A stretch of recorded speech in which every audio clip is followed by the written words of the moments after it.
Mini Hamilton Health System and Calhoun Banks proudly bring you live streaming coverage of Calhoun County Red Devil football on WVRC Calhoun County Sports. Calhoun County Red Devil football is also brought to you by these community sponsors: Mini Hamilton Health System, Calhoun Banks, McIntosh Hardware, Furniture and Appliance, Houchin Construction, Tim Moore State Farm Agent, Stump Funeral Home and Cremation Services Inc., Grantsville Foodland, Little Canal Bus, Miller's Quick Stop, Ashley Insurance, Miller's Suds and Sales, The Local Oven, Groves Auto, Carpenter's General Store, Spencer Cash Saver, Matheny Whited Funeral Home, the Grantsville Napa Auto Parts Store, the 1982 Foundation, K&B Supply, Calhoun Insurance, Gino's Pizza and Spaghetti House, Tudor's Biscuit World, Brandon Dental Associates, Hardman Supply of Grantsville, and sponsoring the Player of the Game Award, Calhoun Banks. Now we take you up to the press box for live streaming coverage of Red Devil football with Michael Fitzwater, Josh Johnson, and the rest of the WVRC Calhoun County Sports crew.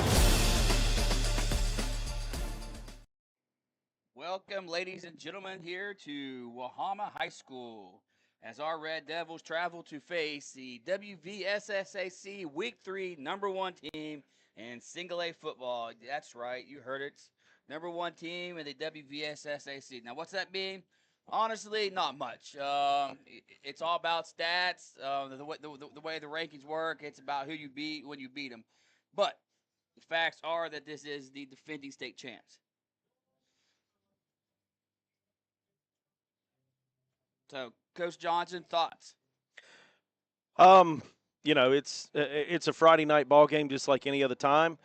Doesn't matter who's on the other side of the on the field there. It's going to come down to who gets out of here with the least amount of mistakes, who takes care of the ball, and who stays clean mentally. Of course, now that's not to say that it's not going to be a challenge, because it probably is. But I know that with the progress that we've seen from scrimmage through week 3 here, it's definitely possible. So last week the Work County game didn't go the way we'd hoped, obviously, and like we said then, that was a large part and due to our own mistakes. We're our own worst enemy in that game. So there's a big opportunity here to make a statement, to try to take down #1 and bring you back to a 2-2 record, and hopefully climb a little bit in the rankings, because taking down #1 would do a lot for that. So there's a whole lot of football still left to be played, not just tonight, but as we get into towards the latter half of the season here and start to look towards playoffs. Yeah, and absolutely. And I'll go back to our 2 losses, week 1 and week 3. I still think those are induced losses.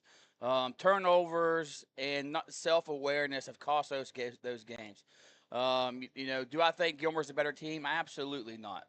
And last week's game, the score was what it was, but I don't think that score should have been a lot closer. It should not have been 42-12. We had 3 turnovers, and 2 of those turnovers, or 3 of those turnovers, were inside scoring territory for us, which would drastically change the outcome, or could have changed the outcome, or at least the momentum of the game. So the key for us today, and we'll touch on those later in the pregame show, is taking care of the ball. So turnovers and our losses have really what's hurt us, and they have taken all the momentum away. So we are right now hurting ourselves in those turnovers. So taking care of the ball this week, and as you said, this Wahama team is very good. Watching them on film, not much different than last year. They're big in size. They're across the board 290, 290, 235, 215. So they're big, and they're fast, and they're strong. Now, did they lose their All-American tailback? Absolutely, but you know what? They found a way to replace him. The kid might be just as fast, number 25, Reason Stitt. So the kid can run too. So, on defense, we're going to have to be smart, because they're going to play power football. They're going to pull a lot of guys. Then, when they don't want to do that, they're going to drop back and spread and run zone and dive. So, we're going to have to be smart on the defensive side of the ball. Big task at hand. Like I told Coach Goodrich earlier in our pregame speech, if the word upset didn't exist, it's there for a reason. So it's in the dictionary. David beat Goliath. Team USA beat Russia. These things happen on any given day. So hopefully today's our day. Yeah, and I think that like you said, it's going to be Not necessarily that they beat us, but we've got to not beat ourselves first. So, those turnovers are your worst nightmare, not just as a player, but coaching wise. It changes the entire script. It limits what you can do in the playbook. It puts you into back against the wall situations. And a lot of times, too, it forces your defense, into more reps than you want as you try to keep your defense fresh. Now, I know that, we have lots of guys that play both ways, but that also limits what your substitutions can do to try to get some breaks. So as long as we take care of the football, our sound in defensive assignment, everybody where they need to be, don't get caught up in tricks and eye candy. And like you said, with they like to pull a lot. So those interior linemen and your linebackers are going to have to be aware of that and know, what you're reading, what's coming your way when you see that guard go, what those fundamental defensive things are going to be, especially for the box, so that, you don't get, that running back that's, arguably, like you said, is going to put up some numbers for Wahama. You don't want him running free. So there's got to be just disciplined defensive football, take care of the football on offense, and we'll see how this goes. Yeah, absolutely. When teams are evenly matched or one team's better than the other, sometimes they can get by with a turnover or two. Well, tonight we can't. We're going to have to be perfect in every aspect of the game and hope that Wahama makes those mistakes that we made in week 1 and week 3. And looking back at Wahama, what has Wahama done so far this year? So week 1, they were home to East Hardy and beat East Hardy 79-40. Week 2, they beat Tyler Consolidated 28-13, and Tyler Consolidated was able to throw the ball a little bit on them. Then they beat South Galilee 43-13.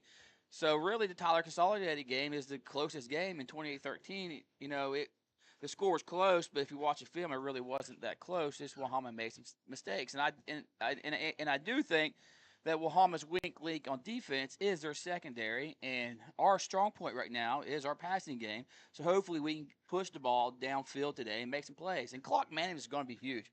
Maybe this is a game where we want to slow the pace down, take that play clock down to 2, and snap the ball to limit their possessions. You want long drives, 15-play drives, 10-play drives that eat up that clock like Gilmer did on us in week 1. It took 11 minutes of 12.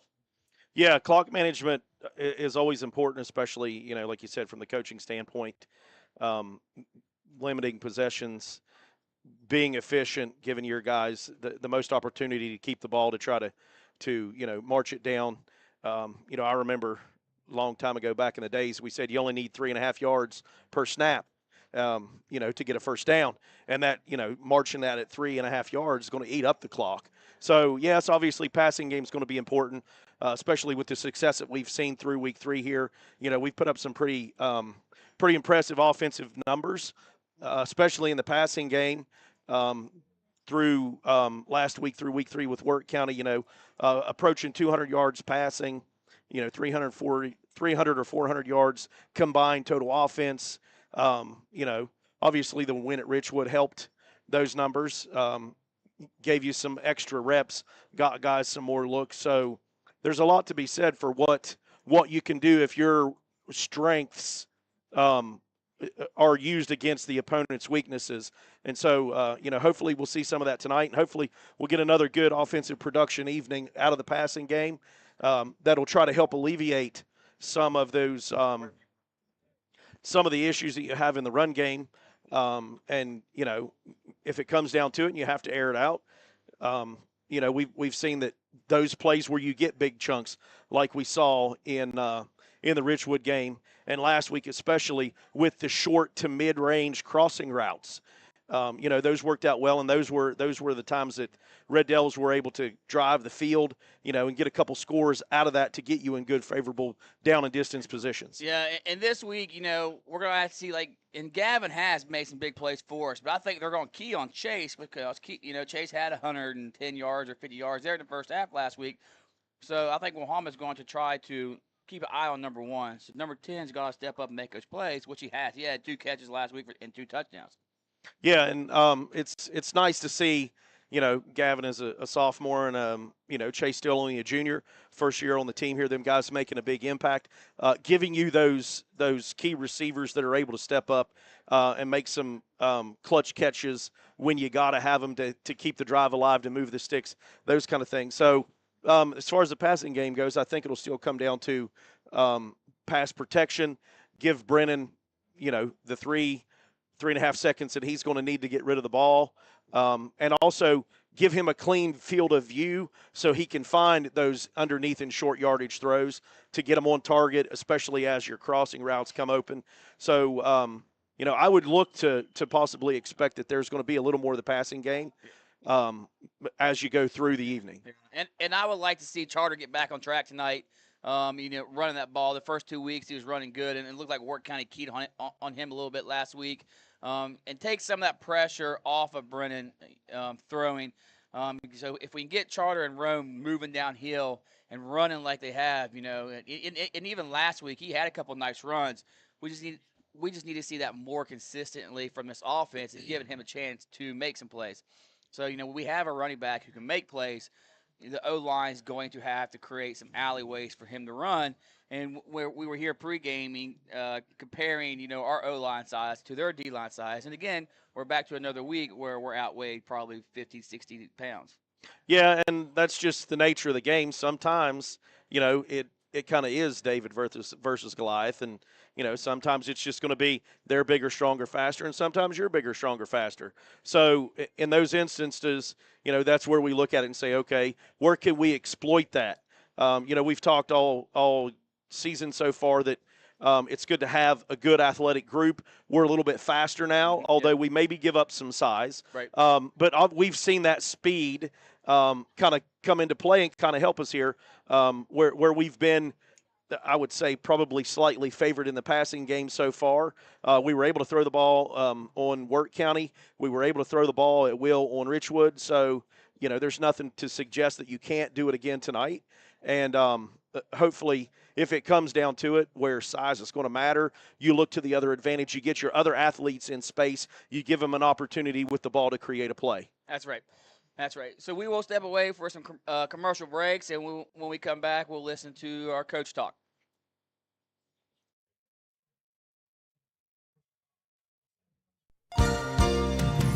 This oral health information comes to you courtesy of Brandon Dental, located on Hospital Drive in Spencer, West Virginia. Dental health professionals are often asked about the cause and remedies for bad breath.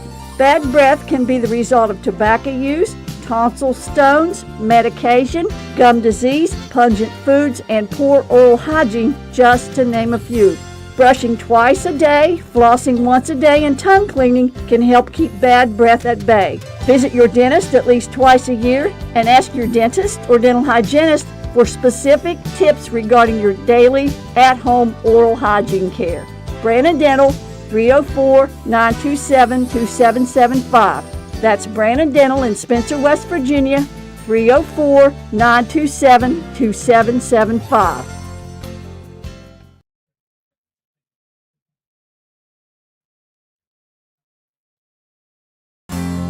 Fall sports are back, and so is that hometown pride we all love. At Calhoun Banks, we're proud to support our local community's athletics, and even more proud to support all of you. Whether you are applying for a loan, opening a checking or savings account, or taking advantage of one of our many services, we're here to make things easier. Join a team that's been trusted for generations, 125 years strong, and still your go-to local bank. To apply online or contact us, go to calhounbanks.com or visit us in Grantsville, Arnoldesburg, Glenville, and Elizabeth. Good luck and have a great season.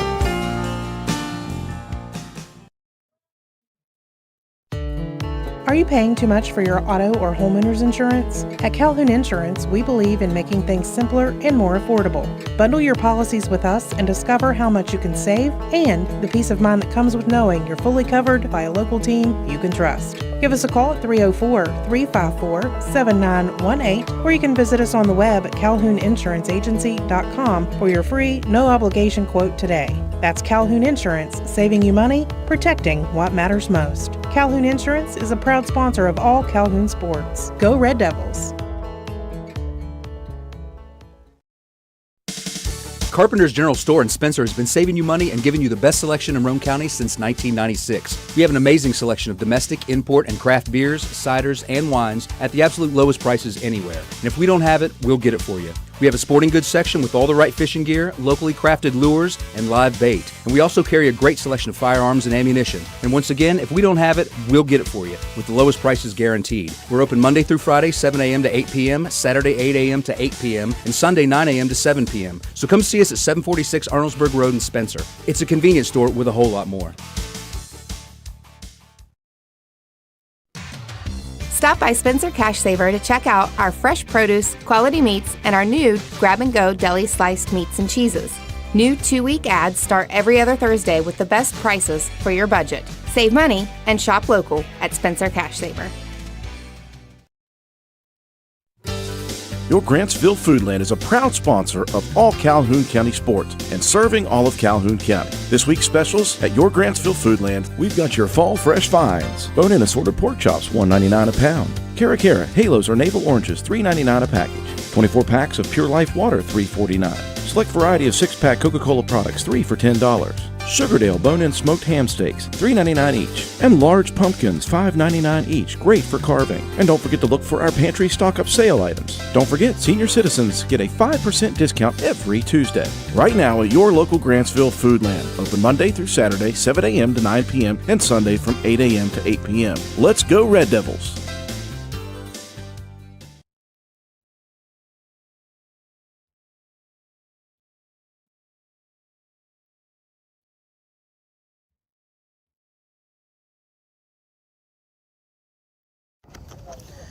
All right, Coach, we're entering week 4. Last week didn't go as we wanted to. Still looking back at film, I think a lot of those errors were more on us, more so than what Work County really did to us. I think Calhoun beat Calhoun last week. Had some opportunities to score and had some turnovers inside the red zone that really hurt the momentum of that game. So what was your thoughts of the week 3 loss to Work County? I agree with that. Whenever you have 3 turnovers, of course one of them you hate to count, but it still shows up in the stat line. It's an interception in the end zone on a 4th down play, but seeing as a 4th down, you take a shot sometimes and you miss. The other 2, we had a fumble that we lost that hurt us, and we had a bad snap on a punt that also give us a short field to Work County, and they were able to capitalize off of. So, like I said, you're 100% right. Self-inflicted wounds, and it's something that we've been trying to work out. I've been telling the kids, you don't do it to yourself, you're a hard team to beat. And last week was a prime example of it. In the last 3 weeks, it seems like our pass game has been, our big playmaker on offense. Really haven't got, or at least last week didn't get much traction running, but throwing the ball, especially in the first half with Chase and Brennan, really great connections.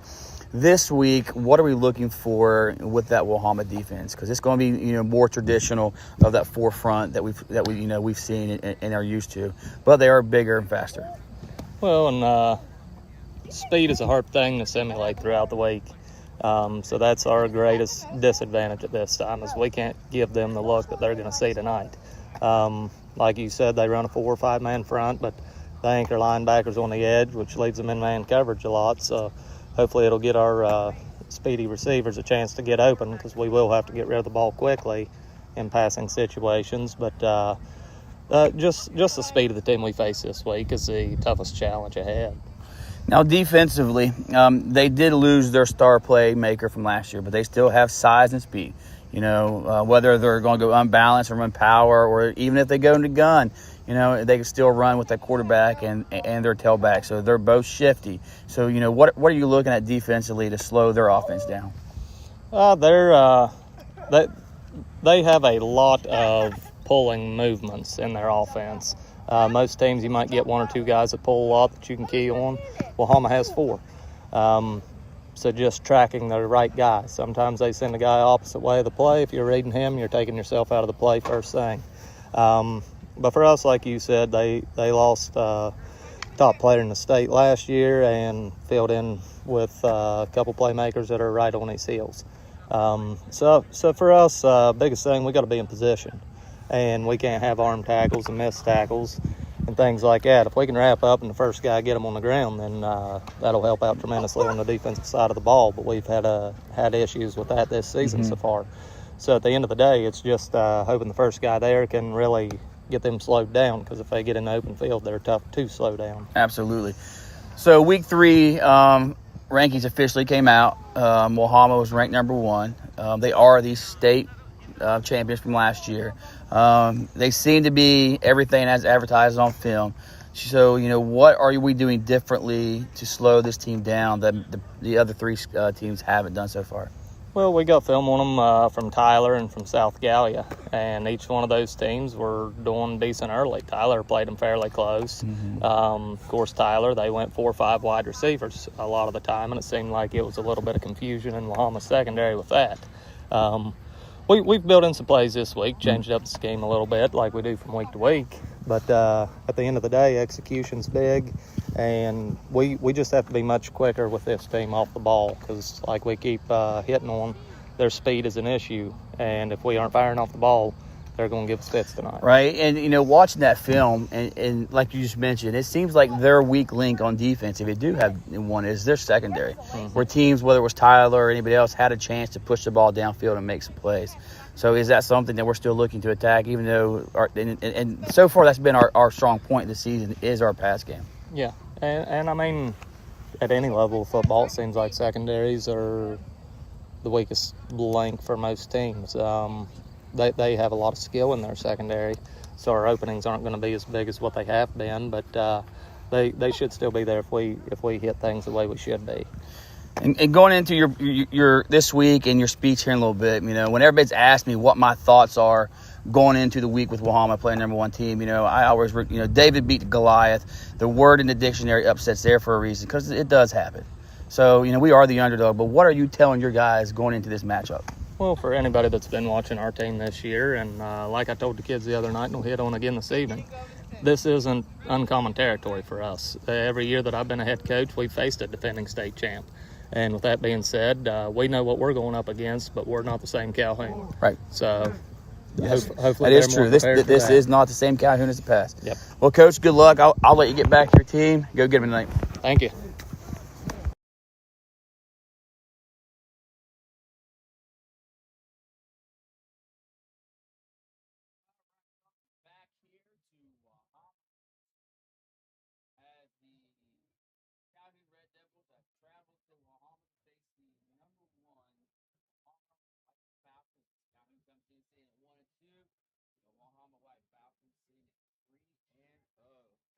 Well, Coach, as we listen to that speech here by Coach Goodrich, what's your takeaways, what's your thoughts for his game plan, or what are we thinking moving forward for about 35 minutes to kick off?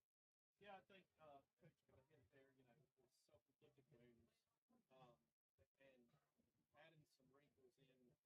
We're pretty solid with the game. And there's been opportunities at times where the issues could have spread that out. So I would anticipate it's going to be a challenge.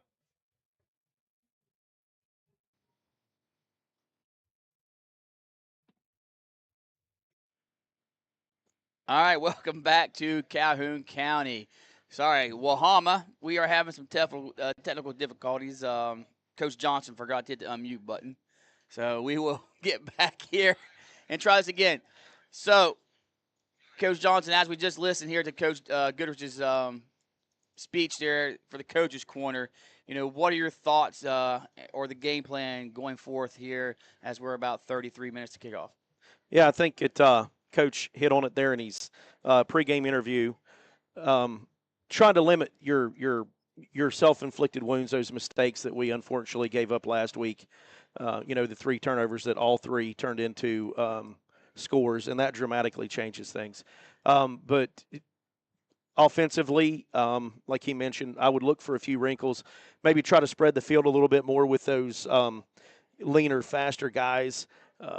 Wahama's defensive secondary is not as solid as it has been. So there's some opportunities there. Hopefully you can, try to exploit that, especially with Chase and Gavin, and I would maybe like to or expect to see Brennan to have a little more freedom in what he's going to try to do.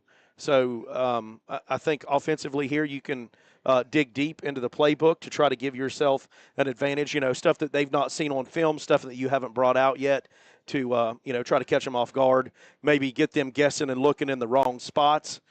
Defensively, though, I mean, they're going to be fundamental. They're going to be solid. They're big up front, so, you're going to have to find a way to make sure that you're even more disciplined mentally here, especially as you get into, tough times where, let's say, you got to have a stop, you got to get a turnover, things like that. This is where the mental game probably is going to be even more important tonight,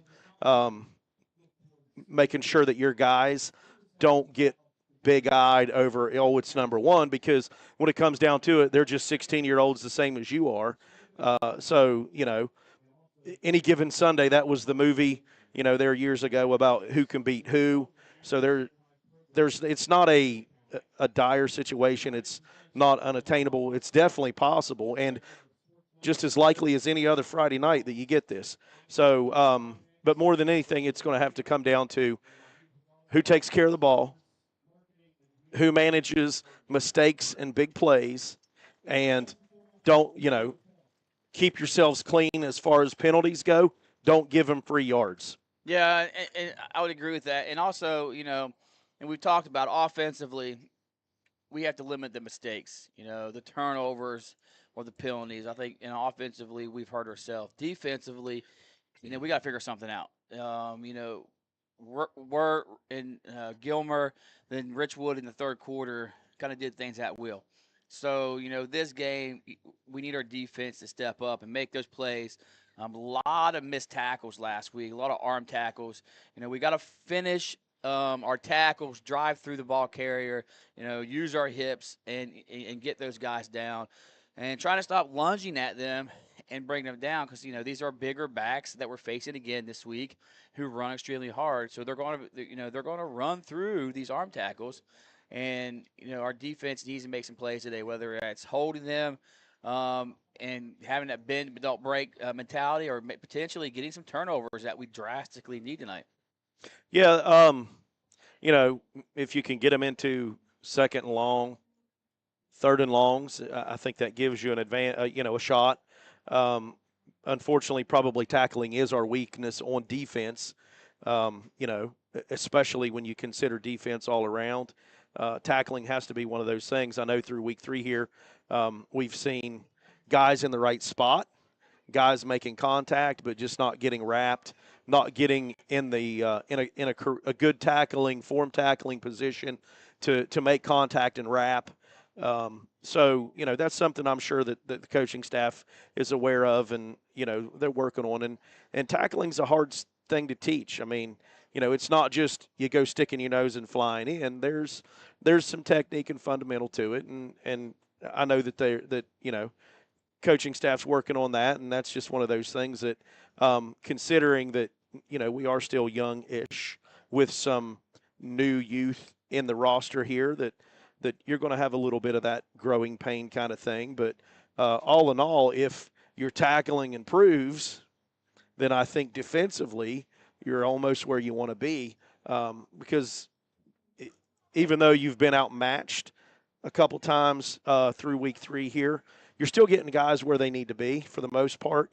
So it's going to be one of those fundamental and technique kind of things. So hopefully we'll see that if this week there was any gains in defensive indie drills and maybe getting a little more time with open field tackling, where we're trying to not lunge, arm tackle, those kind of things, eyes on the hips, break down, wrap up, all those things that you want to see. So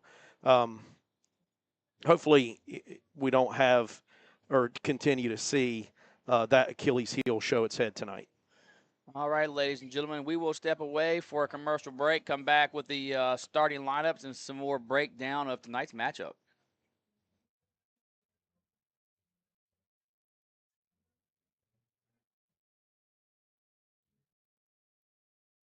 Geno's is spicing things up with 2 new specialty pizzas featuring our new hot honey sauce. Our hot honey pizza is topped with red pepper flakes, sliced Italian sausage, jalapenos, and onions. The sweet heat pizza features slices of Italian sausage, green peppers, and onions.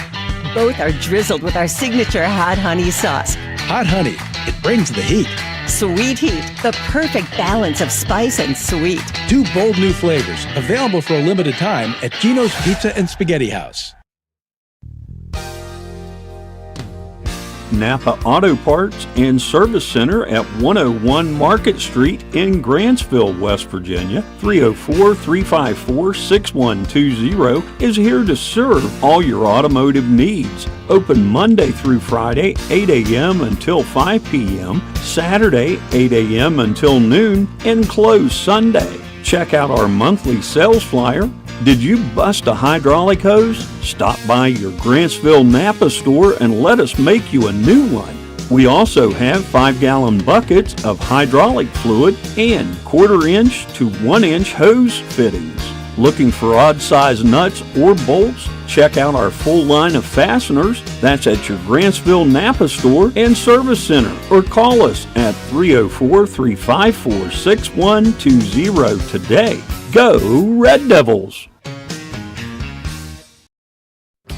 Groves Auto Service in beautiful downtown Arnoldesburg, West Virginia is a full-service auto center providing you with AC, front-end and four-wheel alignment, tires, exhaust systems, to basic oil changes and state inspections, and full electrical diagnostic service. Our highly trained technicians with over 40 years of experience between them, Groves Auto Service in Arnoldesburg, West Virginia. 304-655-6765. And be sure to check out our Facebook page.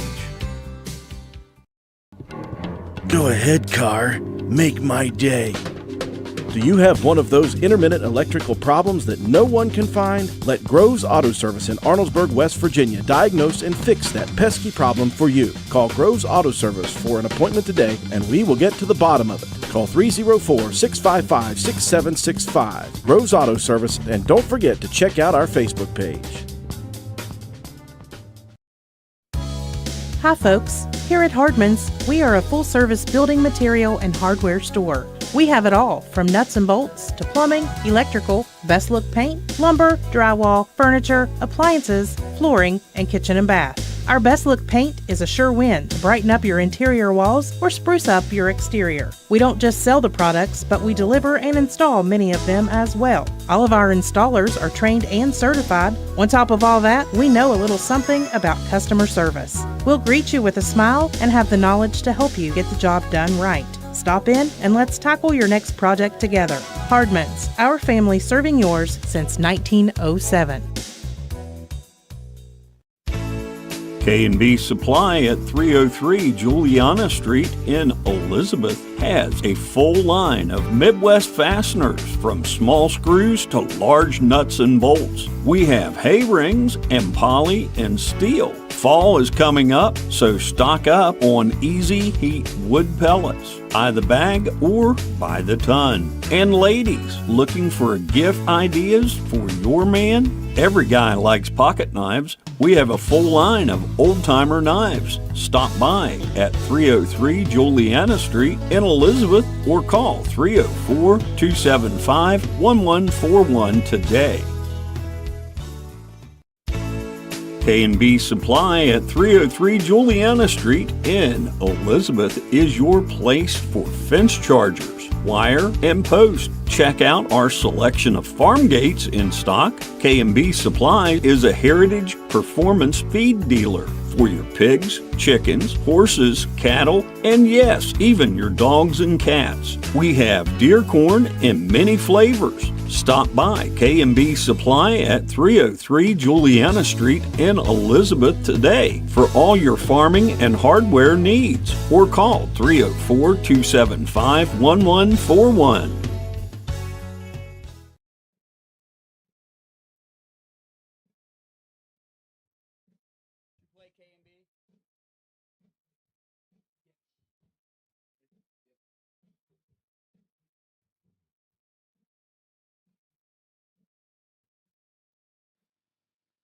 All right, welcome back here to Wahama High School as we continue to give you the pregame matchup between Calhoun County and, well, the Wahama White Falcons. All right, Coach. Little walk up these stairs. Little bit of a walk, yeah. A little bit of a walk. So. All right, so we will go over the starting lineups for tonight's game. Starting with Wahama's defense.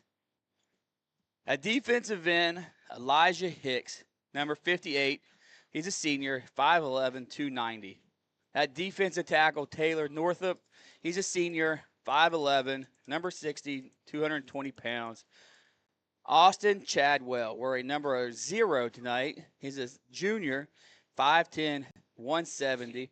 At the other defensive end is Caden Roush. He's a senior, 6 foot, 265. At your outside linebackers tonight, you got number 25, Reason Stitt. He's a junior, 5'10", 140. Your other outside linebacker is Tyler Northup, number 62. He's a senior, 5'11", 180. Your inside linebackers tonight is number 40, Jake Roberts. He's a senior, 6 foot, 215. And your other inside linebacker is Charles Fowler, number 72. He's a junior, 6'1", 235. Your guys on the edges at corners is number 3, Adam Young. He's a senior at 5'10", 150. Trevor Bears, number 2. He's a junior at 5'10", 170. And your free safety is D'Angelo Thompson, number 23. He's a junior, 5'6", at 165. All right, and offensively tonight for the Red Devils, going to see similar lineups as we have had through week 3 here. Starting at a tackle, number 55, Sam Bailey. He's a freshman, comes in at 5'8", 194. The center tonight, Michael Holmes, a junior, wearing number 60, 5'7", and 193.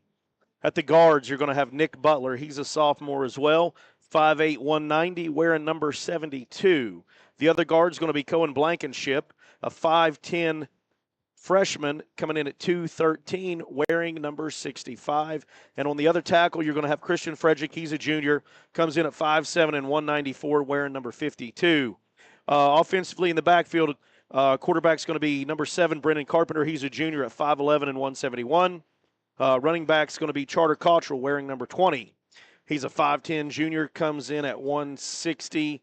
And number 32, Rome Riddle, he is also a junior, comes in at 5'7", 194. Receiving crew tonight, at the tight end, Lance Grogg, wearing number 88.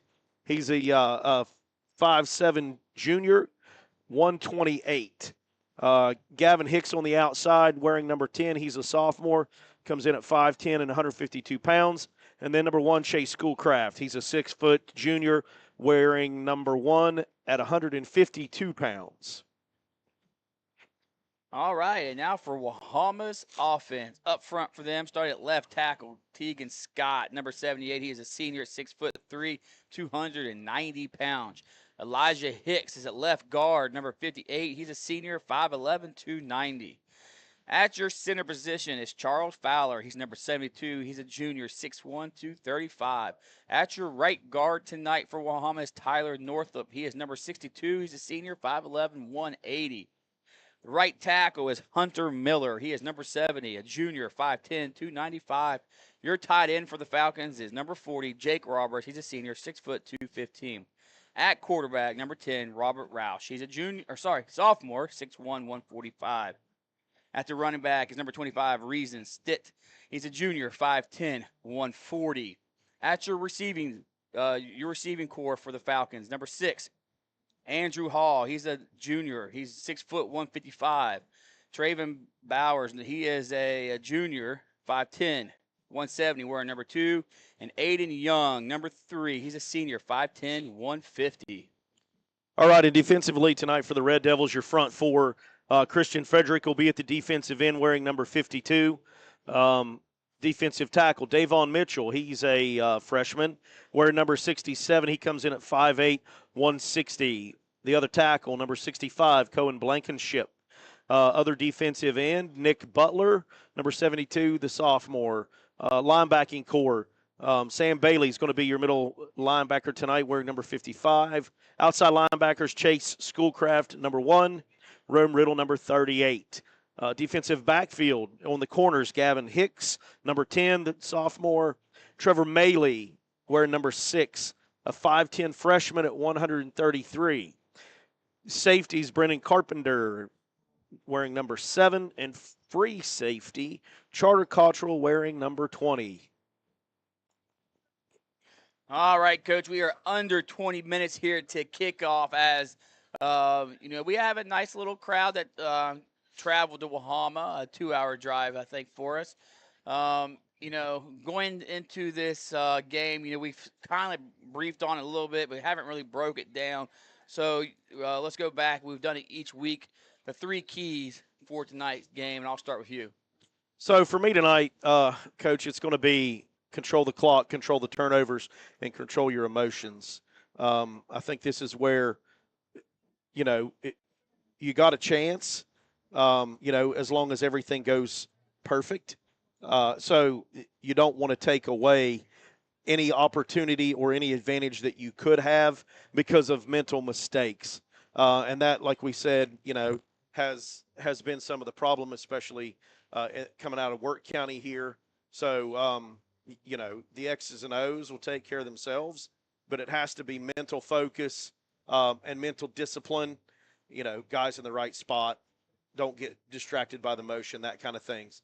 So I think this is where, the mental aspect translates into what you see out of the performance. Are you in the right spot? Do you get your head where you need it to be? Are you wrapping up? Do you have your eyes down? Whatever those things are going to be. So that's kind of my thoughts for it. Yeah, so my first was going to be the mentality of our team. Where are we mentally tonight? Are we ready to play this game? Are we already defeated knowing that they're number 1? So, where are we mentally? I'm hoping our guys are ready to play. I hope they come out fighting. I think we've looked good at times, week 1, 2, and 3. Still waiting for us to put that whole game together. I think once we do and we play a good, sound-free game of no turnovers, no penalties, and play the way we should play on defense, I think we could be dangerous and beat teams that people think we shouldn't beat. My number 2 key is offensively is taking care of the ball. So the turnovers has hurt us in the previous weeks. We can't afford those turnovers tonight. And special teams is going to be my key tonight because we're going to have to, whether it's on punts, kickoff, we're going to have to run downfield and cover and get down there and not give those guys with speed a chance to return the ball because I'm scared to see what they can do in open field. So we're going to have to execute on the special teams, especially kickoff and punt team. Yeah, it's going to come down to, not just good fundamental tackling, but swarm tackling. You're going to have to limit the space that you give those return guys opportunities to run. So I would agree. I think that, that's what it's going to be.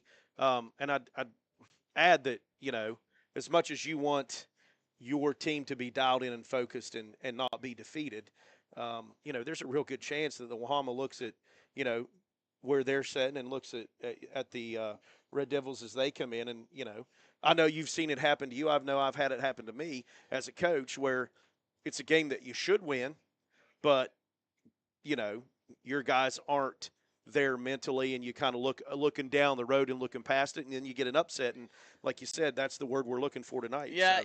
and I've had this conversation with several other people, even when I was coaching at Glenville. Sometimes it was hard to motivate those guys, whether they're 18, 19, 20-year-old, and they know that they should be 18.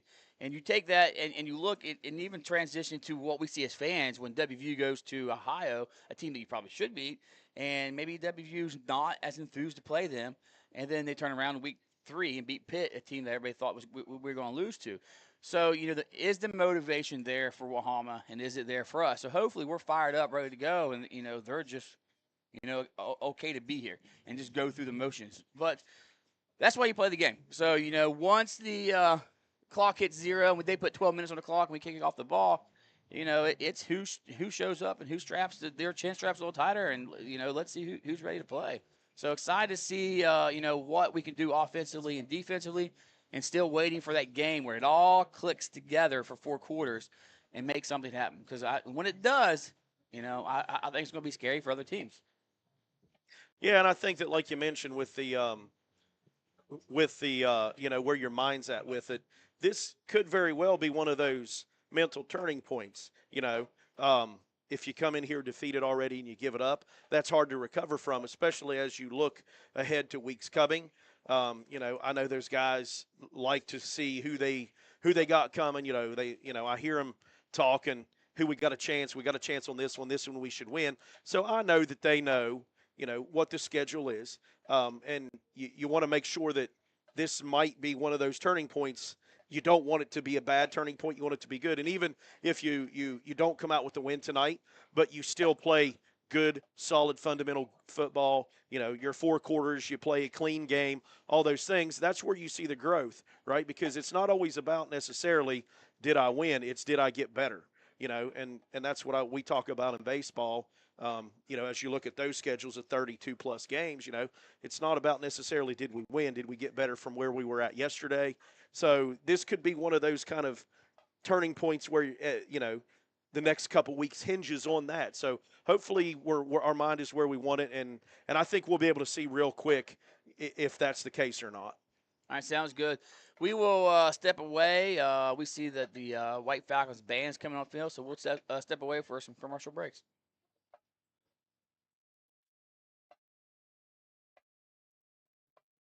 At Matheny Whited Funeral Home LLC, located at 488 Juliana Street in Elizabeth, West Virginia, we honor our families with dignity and respect. We offer traditional services, cremation, pre-arrangements, pet cremations, and monument sales. At Matheny Whited Funeral Home, you are family, not a number. We are located at 488 Juliana Street in Elizabeth, West Virginia, or you can give us a call at 304-275-4229.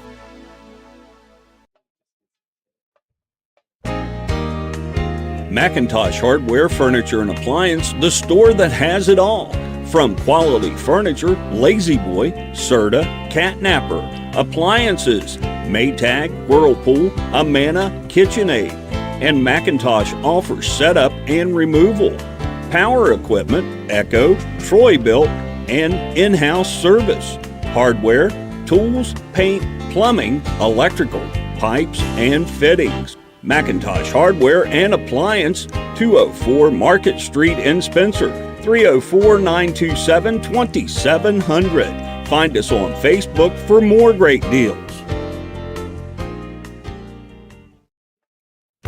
Hey guys, this is Shannon from Miller Steels and Deals. We have all your shopping needs, from the bedroom to the kitchen, bathroom, and laundry room. We got you covered. Looking for furniture or even maybe a gift card? Come on by Miller Steels and Deals on Mount Zion Ridge in the Old Armory Building, Monday through Saturday, 9 to 5 for the best prices around. Give us a call, 304-804-6006.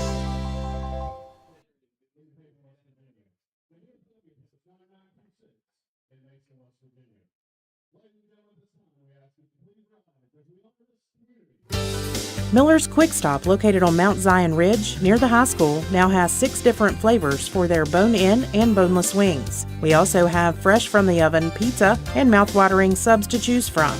We also have made-to-order salads and all kinds of drinks to choose from, including ice-cold adult beverages. Stop by and check out our full menu or call your order in today at 304-354-5945. Miller's Quick Stop on Mount Zion Ridge. Go Red Devils!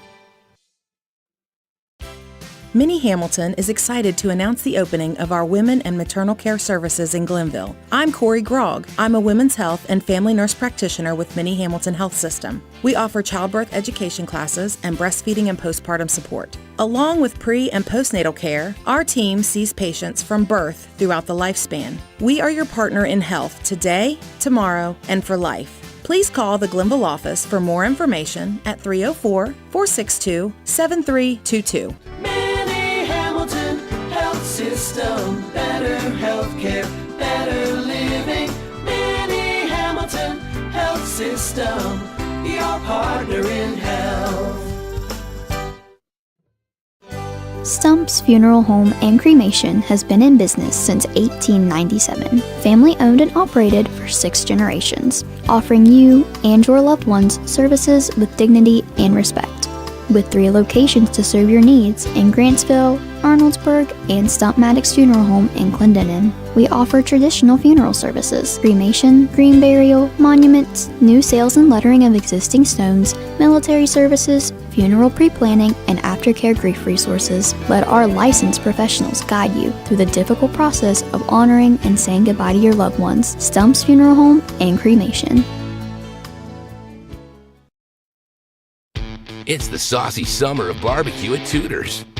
Tender pulled pork, smothered in 3 delicious new sauces. Sweet teriyaki, savory and thick. Carolina Gold, tangy and bold.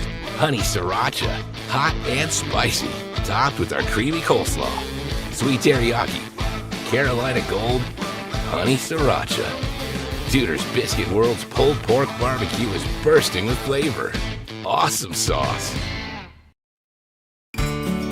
Hello, I'm Drew Miller, the owner of WVRC 104.7 FM, and I am excited to announce that WVRC Calhoun Sports is proud to be partnering with the 1982 Foundation to make sure that they have service to do football, baseball, and softball games throughout the season. The 1982 Foundation is the platinum sponsor and has purchased Starlink and service for the Calhoun broadcast crew to ensure that the crew has service wherever they may go. Check out the 1982 Foundation's Facebook page and listen to WVRC for all of the updates on their upcoming events. Hi, I'm Ben Ashley of Ashley Insurance, where we're building a community of great insurance products and great people. What does that mean? Well, as a client of ours, you'll enjoy perks like quick quotes and personalized policies. We shop for the best prices across multiple companies. And most importantly, if something bad happens, you call our team and speak directly with us. So join our insurance community today. Call 304-927-2175 or visit ashleyinsurers.com. Your Grantsville Foodland is a proud sponsor of all Calhoun County sports and serving all of Calhoun County. This week's specials at your Grantsville Foodland: fresh family pack boneless pork sirloin chops, $2.49 a pound. Select varieties of Tony's Pizza, $2.99. 6-pack of select varieties Coca-Cola products, 3 for $12. Deli Fresh white or yellow Amish Classics American cheese, $5.99 a pound. Don't forget, senior citizens get a 5% discount every Tuesday. Right now at your local Grantsville Foodland. Open Monday through Saturday, 7 a.m. to 9 p.m. and Sunday from 8 a.m. to 8 p.m. Let's go Red Devils!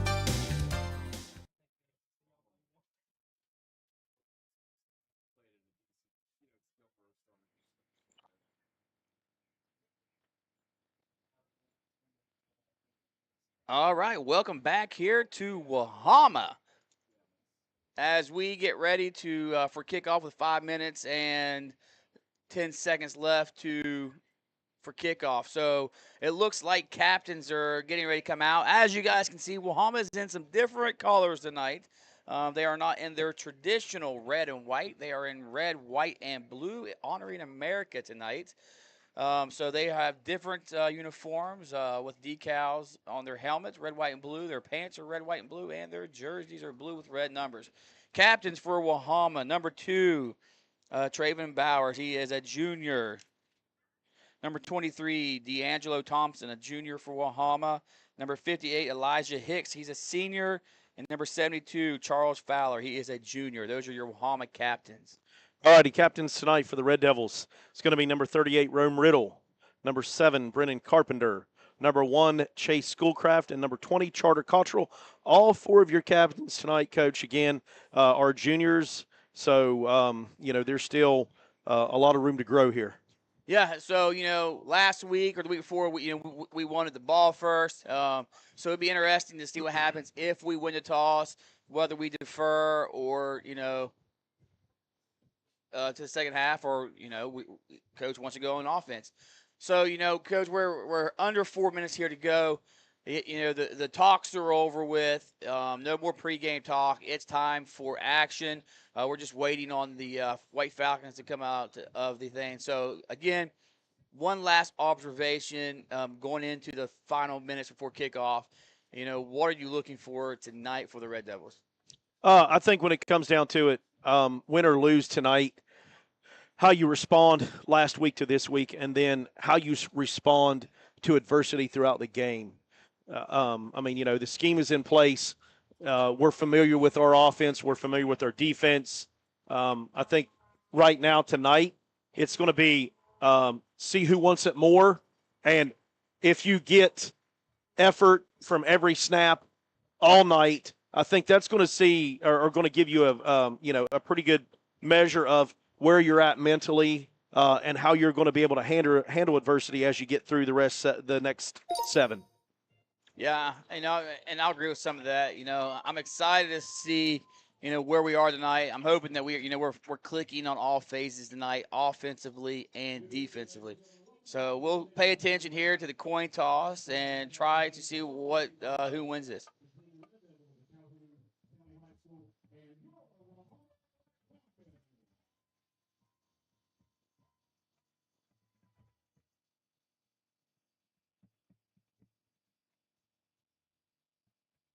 So for the ones who want to know what the referee's doing, he's showing all the coin, heads and tails. Sometimes they have special coins.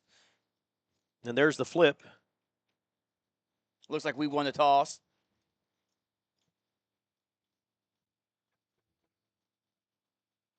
All right, so Red Devils win the toss. We take the ball. And they will receive, which I think is a pretty good play here, Coach. I think you want to try to do what you can do first to, see what you want to get into later in the game, what your playbook's going to allow you. But more importantly, do not let them touch the ball first. Put them in the need to respond. Don't put yourself in a need to respond situation. Absolutely. So our strong pointers are offense, and we know that, so that's what we're going to start the game with. So with a minute and a half left, we're going to step away for one commercial break and be kickoff.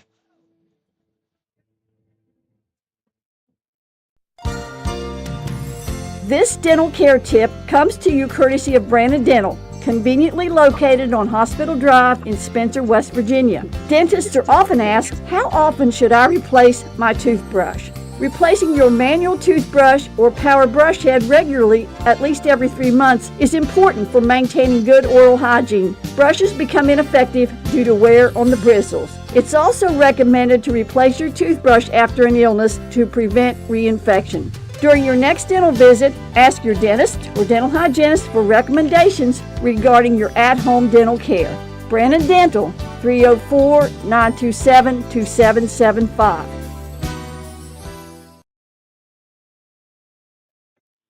All right, ladies and gentlemen, welcome back here to Wahama High School as both teams have taken the field. We are 20 seconds and counting to kickoff. So it is showtime. Hopefully that our offense, our kickoff return, can get some good field position here. It looks like number 70. 70. Is that 70? Looks like 70. Hunter Miller is kicking off for the White Falcons. He'll be kicking off near the left hash. And back deep for the Red Devils tonight, again, is going to be number 7, Brendan Carpenter, and number 20, Charter Cottrell, trying to get a good return here as the White Falcons prepare to kick. And there's the whistle as Miller puts a foot into it, and it's going to be a deep driving kick, and it's going to go over Carpenter's head and roll out of bounds just in front of the 5-yard line. So that'll be a kick out of bounds penalty there. So we get some pretty good starting position here on your first possession. And so as the kick teams were replaced with offense and defense, the Red Devils will come to the huddle as we get the first call of the night for your first offensive series. Yeah, you got 2 options here. Take the penalty or make him re-kick. So it looks like we're going to take the penalty here. And we're going to start at the 35-yard line. And that's going to be some pretty good position here. I mean, you couldn't have hoped for any better of return. So, no harm, no foul there. So, so far we're checking the boxes. Yep. So it looks like we're going to be starting here on the right hash. So let's see if we continue to do what we do in the past, start with like a little wham play, or we just put this ball in the air. All right. So the Red Devils break the huddle with the familiar power wing. And the snap's going to go to Carpenter as he looks to pass, and he's going to have Chase Schoolcraft for a small gain of about 5 yards of coming out of bounds, driven out at the 39. So not a bad start. We see some of the quick passes, trying to get comfortable and loose, trying to get some guys moving early. Yeah, a 2nd and 5, that's where you want to be in this situation. It's an easy catch and throw. I mean, that's been our bread and butter for the last couple of weeks, so why not start the game with that? All right, so again, Red Devils with 2nd and 5. 2nd and 6, they're going to call it. So Carpenter brings him to the line. Full backfield with splits right. And there's some counter motion. Carpenter's going to bring it over the right side, and he's going to get little to no gain there. They're going to give him progress of not a lot. It looks like potentially lose a yard there. Yep. So that'll bring up a 3rd and long. 3rd and going to be 7. Yeah, so 3rd down and long. So we're in a passing down. Yeah, I mean, we're not necessarily 2-down territory at this point, but definitely got to get to, get the sticks moving. So some shift motion, and there we had a man jump, but I don't see flags. But we've had that come in our favor a lot over the last few weeks. Carpenter rolls the pass. He's got a man. Chase Schoolcraft's going to go up, and it's going to be picked off.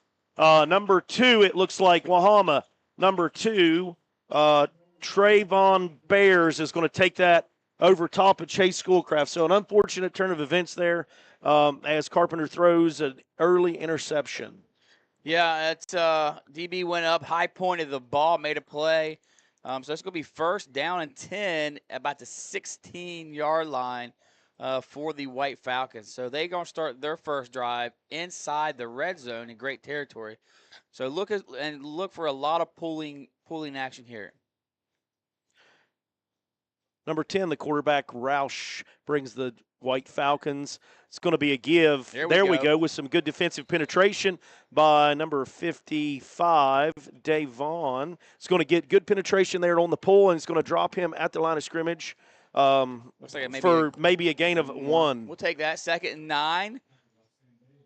They're picking the tempo up. They are. And there again is the same kind of read give there off the right side. It's going to gain a few, but still, Red Devils are getting some pretty good penetration, making some good early contact. They're going to limit it to a 3rd and medium here, about 3rd and 4. Yeah, and they're sitting behind that left tackle, Tegan Scott, and he's sitting at 6'3", 290. That's 2 times running behind their senior tackle. Yeah, he's a pretty big lad from even up here in the box, so I would look for them to use that to their advantage as much as they can. As Roush brings the line, and we get motion. It's going to be a give on the jet sweep, and the Wahama will take it in untouched. Trayvon Bears for the White Falcon touchdown. Yeah, a little jet sweep there. They did a good job sealing off the edge, and we couldn't fight off their blockers, and he went around the edge untouched. And something, we're going to have to adjust to, something that's similar to what Work County did, is a no-huddle offense. And they just line up, look at the coaches, and then they call the play. So we're going to have to be ready to adjust to their offense.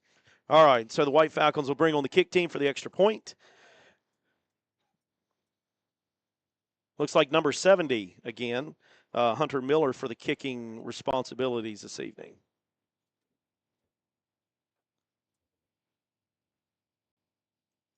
He's using a square toe. Old school. There's the snap, and the kick's up.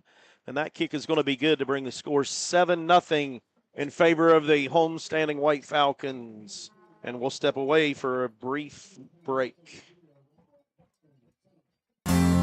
Fall sports are back, and so is that hometown pride we all love. At Calhoun Banks, we're proud to support our local community's athletics, and even more proud to support all of you. Whether you are applying for a loan, opening a checking or savings account, or taking advantage of one of our many services, we're here to make things easier. Join a team that's been trusted for generations, 125 years strong, and still your go-to local bank. To apply online or contact us, go to calhounbanks.com or visit us in Grantsville, Arnoldesburg, Glenville, and Elizabeth. Good luck and have a great season.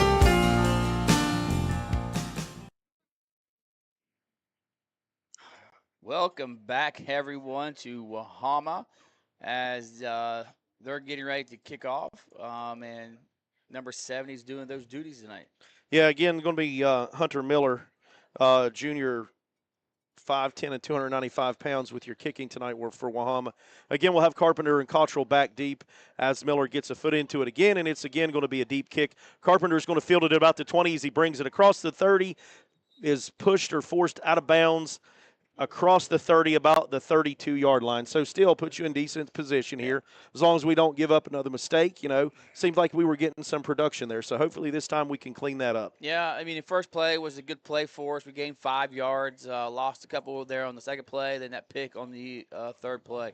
So, again, momentum. We know this team's very good in Wahama, the defending state champs. So we're going to have to limit our mistakes tonight. All right, so again, Red Devils with the start of the offensive series. Here's Carpenter brings them set. And the snap's going to be to Carpenter, and he's going to cut it back up the middle and going to be stopped immediately by those formidable defensive linemen there for Wahama. So maybe the inside run not going to work out as well as we'd hoped. Yeah, and they're, you know, we had this conversation pregame of the size, so our guys are going to have to get movement, be quicker off the ball than them. And maybe, you know, we work some chop blocks in there and knock those guys down a little bit. All right, let's see what happens here on 2nd and 10. There's the snap. It's going to be to Cottrell, and he's going to lose that snap over his head. Couldn't round it in. So a bad snap is going to lead to a loss on a play there, so that's going to bring up a 3rd and long. Yeah, it's not where we want to be, but 3rd and 15. So it's going to put us in a situation where Wahama is going to know what we're going to do. So it's passing downs. There's not too many plays in the playbook for 3rd and 15. All right, so the Red Devils will break the huddle again as we come set to the line. Wings left. Snap to Carpenter as he rolls to his left. He's got a man, and that ball's going to be batted down and hits the ground for an incomplete pass, almost a batted ball interception. So that'll be 4th and long, bringing up 4th and almost 15. So I would think we'll see punt team here. Yeah, and I hate that. I think he had Chase there, but again, like too much penetration there from the D-line. They were right in his face, and they just tipped that ball up. So got to get those hands down. So I like to cut block a lot on passing attempts, especially those big D linemen. All right, Chase Schoolcraft back to punt. Number 2, Trayvon Bauer back for the White Falcons, and the punt is away with a pretty decent kick as the kick crosses the 50 and goes out of bounds at about the 43-yard line. So nice angled kick. Not a bad angled kick to run it out of bounds to eliminate the return. Chase kicked that from about his 15, so that was a pretty decent punt there. Yeah, not a bad little punt. Angled it away from their playmaker, so gave him no chance to return. So, you know, Wahama's is going to line up, and they're going to call the play, and they're going to look at the wristbands. So they're going to have 2 receivers to our left here, and I'd say it's going to be a zone play. All right, and the snap is going to be nope. Fake, looks to pass. Got a man wide open, streaking down the seam, overshoots him. So very fortunate there. Yeah, that was an overthrown ball. Yeah, we bit on the play action, and Trayvon, number 2, was running wide open down the seam right there, right down the middle of the field. So there was enough play action, and you have to respect their run game, and there was enough there to hold our eyes and go. But usually the free safety, I mean, they're taught to backpedal no matter what. All right, so that'll bring up a 2nd and 10 for Wahama. And Roush will make the call as we get jet motion, fakes the sweep. Quarterback keep up the middle, and he's going to be met and brought down by number 22. Ezra Anderson. Ezra Anderson for a gain of about 6. So 3rd and 5, 3rd and 4 here for the Falcons.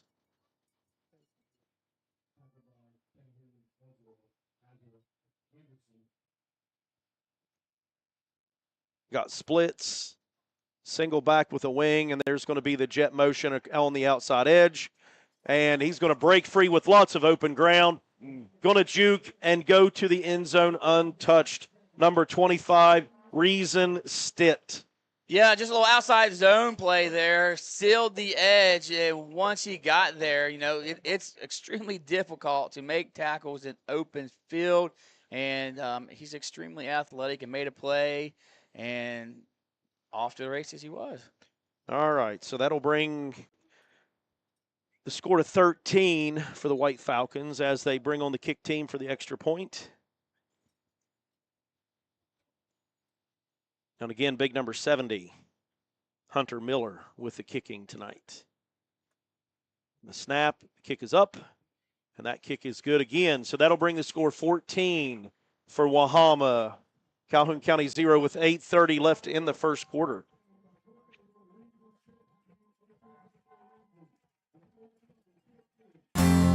Fall sports are back, and so is that hometown pride we all love. At Calhoun Banks, we're proud to support our local community's athletics, and even more proud to support all of you. Whether you are applying for a loan, opening a checking or savings account, or taking advantage of one of our many services, we're here to make things easier. Join a team that's been trusted for generations, 125 years strong and still your go-to local bank. To apply online or contact us, go to calhounbanks.com or visit us in Grantsville, Arnoldesburg, Glenville, and Elizabeth. Good luck and have a great season.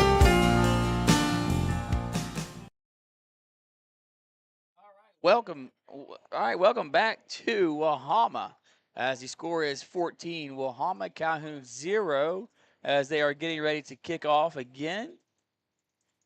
All right, Coach. Well, we're going to have to get something here on offense going. So, 2, 3 and outs for us. We're going to have to take some time off the clock. Yeah, I like the little quick passes we had there early. I think maybe we should look at that again. And there's the kick again, deep to Carpenter as he fields it at the 20. Looking to run to the right side for the return right. He's going to get around the edge. Got a little bit of open room. Across the 30, still on his feet and pushed out of bounds at about the 33. So not a terrible return. More laterally than forward than we would like, but still, puts us in decent field position here. So hopefully we'll see what offensively would come up with.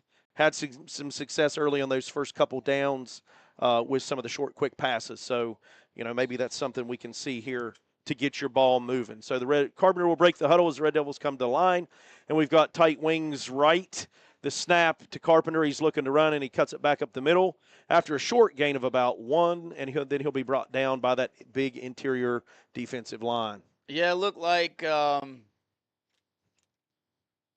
Noah Bear was there, and their big tight end, Jake Roberts, there was stuffed the hole for a short gain of 1. It's going to be a 2nd and 9 for the Red Devils. So probably going to be looking at some passing situations here. And there we'll go, Red Devils will go tight trips to the right with Carpenter to himself. And then he'll look to run and will be swallowed up with nowhere to go. So that'll be a loss. Yeah, it's a lot of penetration there. Number 0 was in the backfield fairly quick. And Brennan had nowhere to go. So a loss of 1 be 3rd down and 10. So that's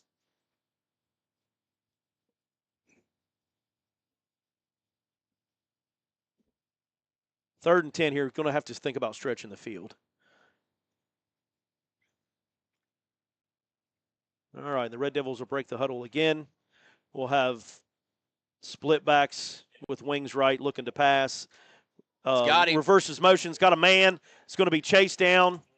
Still on his feet looking. The ball is loose.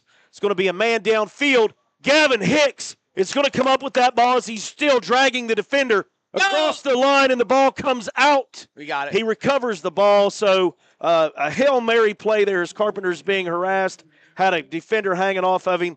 Hits Gavin Hicks in front of the 30. Gavin's going to drag the defender down across the 25 to the 23. Going to lose the ball, but still have the mind to land on that again after the strip fumble. So Red Devils will take the ball as we drive down to the field looking to get into the red zone here.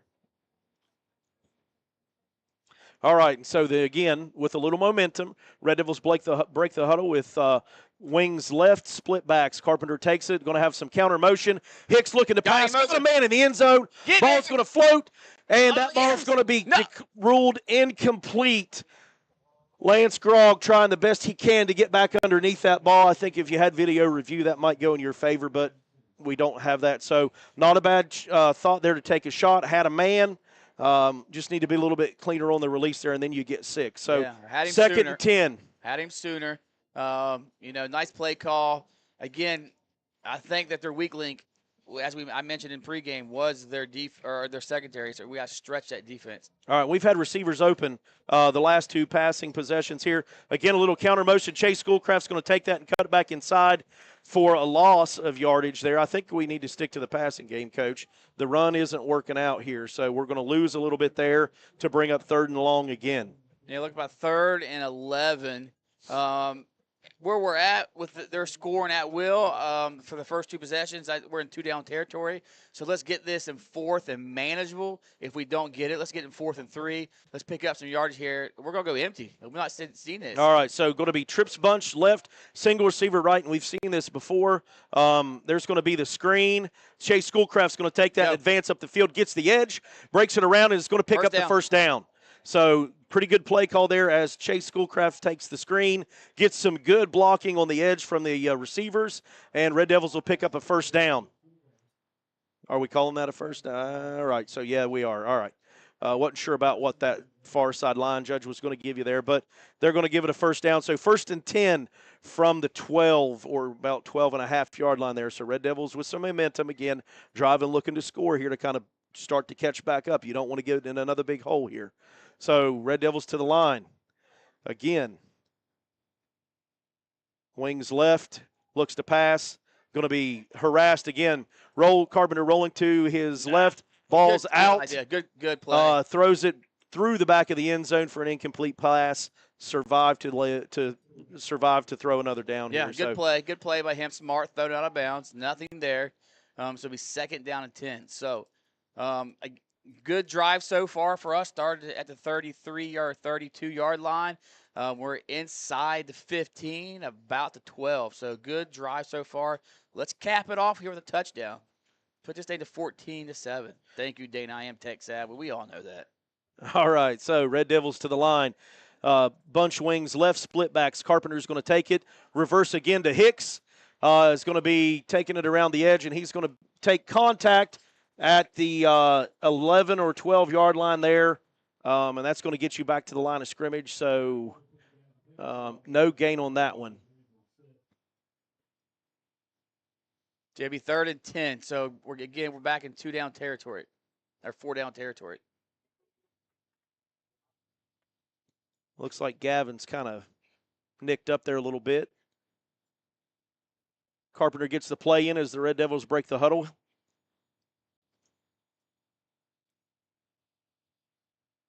Going to go trips bunch left. Timeout. Going to get a timeout here. Coach Goodrich is going to call the timeout because his play clock gets down to under 5 seconds. So with that, we'll step away for a commercial break.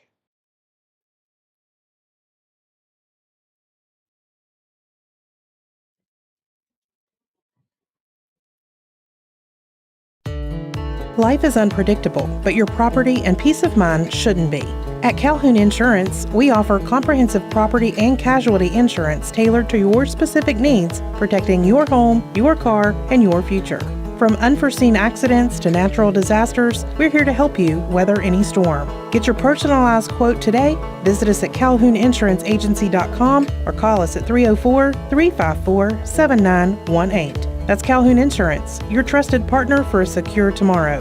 Calhoun Insurance, a proud sponsor of all Calhoun County sports. Go Red Devils!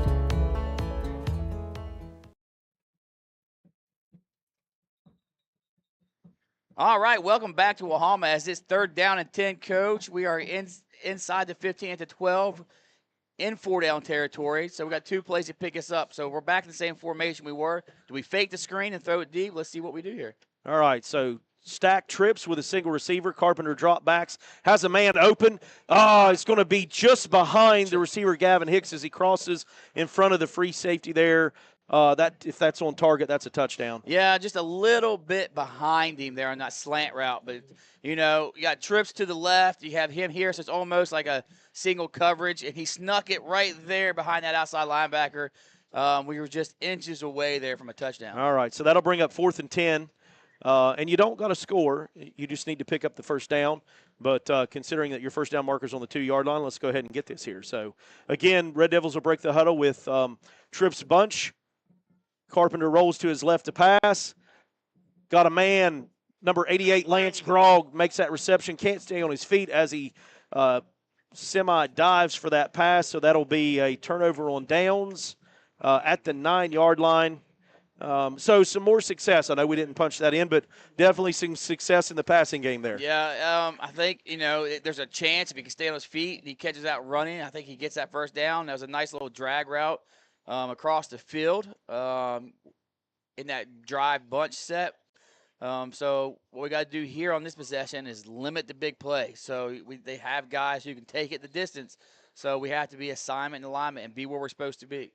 All right, so Red Devils defensively in their defensive set. It's going to be a give and a cutback, and going to get first down yardage there for number 23. D'Angelo Thompson is going to take that for a first down plus yardage run, as Wahama will move to beyond the 20 to the 22-yard line. Line of scrimmage sets at the 22. White Falcons will come set with split receivers, single back, and a wing. There's the fake, and there's a dump off the left side to the tight end. Nice. And he's going to be chased down, and Chase Schoolcraft is going to keep that big gainer limited. So Wahama will pick up the first down, but Chase there with a good effort coming in to save the big gainer. Yeah, nice little play call there. It worked out for him well. We blitzed off the edge. Brennan tried to jump up and knock it down. The quarterback was able to get it over top of him, and that tight end is a good athlete. So 1st and 10 for Wahama. All right, number 10 looking to run. He tucks it, looks to pass, didn't have a man. There he's going to be hit and brought down as he crosses the first down marker. First person there with contact is going to be Brennan Carpenter there. Kind of shoots his ankles, trips him up, and then he'll be brought down after a 10-yard gain. So Wahama's going to look to pass quick and early, and if not, he's going to tuck it. Yeah, and he's a good athlete. He's only a sophomore, so he's going to be around for a couple more years. All right, again, Wahama to the line. Red Devils defensively are set, and there's going to be the quick pitch to the left, and Chase Schoolcraft almost makes a good diving effort. Poor tackling again as number 2, Trayvon Bears, is going to escape defenders and take that the distance for a touchdown. He made some plays. We had a couple. He did. We had a couple opportunities to trip him up. We had him wrapped up, and he broke through the tackles, and off he goes. He when he's in space, he is scary. Real good on his feet, real good vision, able to get the agility, movement, moves laterally. So, all those things that you want to see in a good running back. Unfortunately, he's wearing that jersey and not ours. So, again, Wahama will bring kick team on for the extra point. He has very good quick twitch muscles. So, number 70 again, Hunter Miller gets a foot into it, and we're going to blow that dead. Penalty flags. Going to call that encroachment on the Red Devils. They're going to go for 2. We're going to go for 2. That'll move you half the distance. So Wahama going to, with an opportunity to add 2.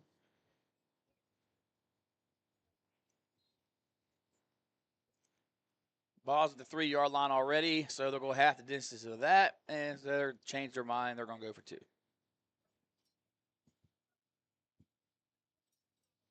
All right, so for the 2-point conversion, Roush makes the call, man in motion, sprints to his right, dumps it across, pass complete to the back of the end zone, number 3, Aiden Young, for the 2-point conversion. So that will bring the score 22 for Wahama, 0 Calhoun County as we step a brief commercial break.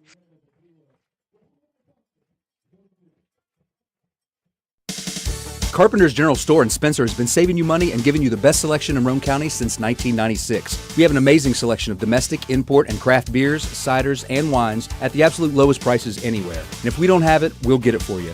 We have a sporting goods section with all the right fishing gear, locally crafted lures, and live bait. And we also carry a great selection of firearms and ammunition. And once again, if we don't have it, we'll get it for you with the lowest prices guaranteed. We're open Monday through Friday, 7 a.m. to 8 p.m., Saturday, 8 a.m. to 8 p.m., and Sunday, 9 a.m. to 7 p.m. So come see us at 746 Arnoldesburg Road in Spencer. It's a convenience store with a whole lot more. All right, welcome back here to Wahama as they're getting ready to kick off. Your score is Wahama 22, Calhoun 0. All right, so a rough start here early, Coach, as we approach the end of the first quarter. You're down through 3 scores, getting ready to receive the kickoff. So hopefully we can get a little bit of drive and punch one in here as the kick is deep again. Carpenter's going to field that at the 15. Advances across to the 20. Is going to be chased backwards and brought down about the 14-yard line. So a little bit of issue there with kick return. Yeah, and that's the key of them kicking it deep. You know, sometimes our guys aren't getting back far enough. Sometimes you can outkick your coverage, but, you know, Wahama's hustling down there. And the deeper the ball's kicked, it means the deeper that our guys have to go back to set their blocks up. All right, so Red Devils again on offense.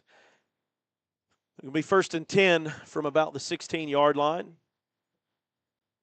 Oh, there we go. There's your shifting with your defender coming across for the encroachment penalty. So tried to get him to bite on it earlier, and this time definitely got a bite, so you get a 5-yard advantage. Be 1st down and 5 for the Red Devils.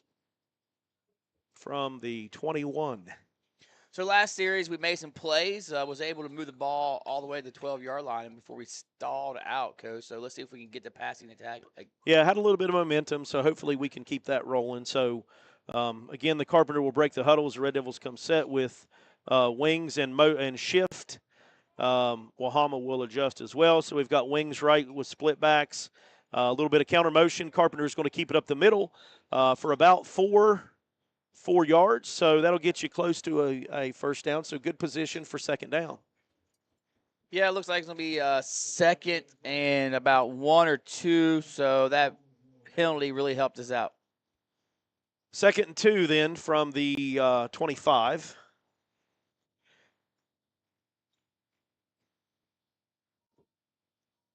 The snap's direct to Cottrell, and he'll be hit immediately after a gain of about 1. So be 3rd and short. 3rd and short. The one thing that you don't want on these 3rd and shorts is a lot of penetration from that D-line, and that's what we got there. So it's going to be 3rd and short, maybe 3rd and 2 again, maybe a long 1. Looks like we got. And then we're going to get officials time. We're going to measure here. Going to measure. Ooh.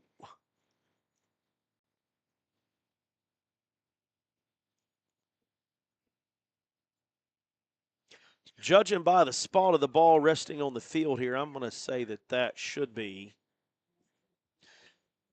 a 1st down. That's super close. That is super close. For the ones who are listening today, we have a packed day tomorrow in Calhoun County. If you are not too busy, we have the Calhoun County 4-H FFA Livestock Show.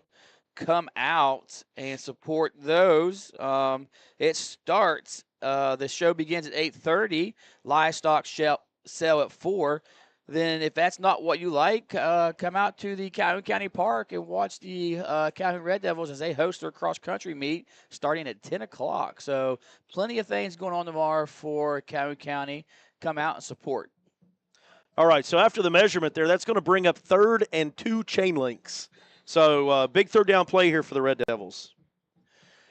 Got to be good here, and can't let this D-line penetrate too much and get upfield. All right, there's the snap. Carpenter's going to take that and definitely get the first down yardage. So that'll move the change. Red Devils will keep the drive alive. 2 minutes and 20 seconds left in the first quarter.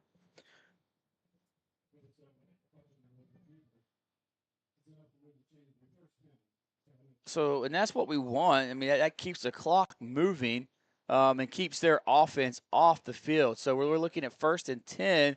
So now we got the 1st down. Do we try to stretch this a little bit more, or are we going to stay bunched up? It's going to look like bunch trips right with the split backs. Cottrell's going to take the direct snap. Looks to get to the outside edge and doesn't make it. The speed of those outside defenders has been shutting down that outside edge run. Yeah, they're big up front, and they got speed. So, you know, what they're going to do with those outside zones or sweep plays is, you know, they're taught to stretch that and make those running backs go east and west, and that's the last thing we want. We want north and south. and that just gives those guys more time to flow over and help. All right, so that'll bring up 2nd and 11 for the Red Devils. There's the snap. Carpenter rolling to his left, looks to pass. He's going to look to the edge and tucks it to run. He's going to pick up little to no gain there, maybe only gain of 1 or 2, if any. So 3rd and long, again, another situation you don't want to be in. Yeah, maybe a little bit miscommunication here. We booted to our left, and we had Schoolcraft coming, dragging all the way across the field. So I don't know if that was miscommunication with the routes. So 3rd and 12 here as the Red Devils come to the line. Tight trips right. Single back with a tight end. Carpenter rolling to his right. He's got a man. Ball's going deep. Cottrell makes that catch. Running downfield, crosses the 40 to the 30, did cross the 20, and it's going to be shoulder drug down at the 15-yard line. So big down the field play. Nice concentration with the hands to reel that in. Good toughness there with the defender hanging off your back to drive him, to drag him into the red zone down to the 16-yard line. So 1st down for the Red Devils here. Let's see if we can keep this moving as we approach 1 minute in the quarter. So it looks like the deep downfield shots are open, as we've talked about with the pass potential here for big deep plays. Red Devils to the line again. Tight trips bunch left. Carpenter's going to take the direct snap, rolling to his left again. It's going to be flush from the pocket, and he's going to throw that out of bounds, and he's going to get a penalty, I think. Number 1 was right there. Number 1 was right there. Number 1 was in the area, so they'll not give you, as I predicted, the intentional grounding. So that'll bring up 2nd down, so survive to fight again. Oh, he just threw it. Oh, no.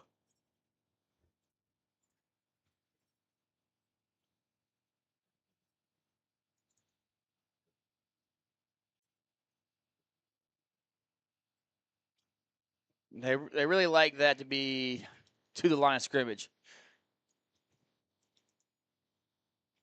All right, so that'll back you up quite a bit. Yeah, it's going to be That's a 15-yarder. Loss it down, so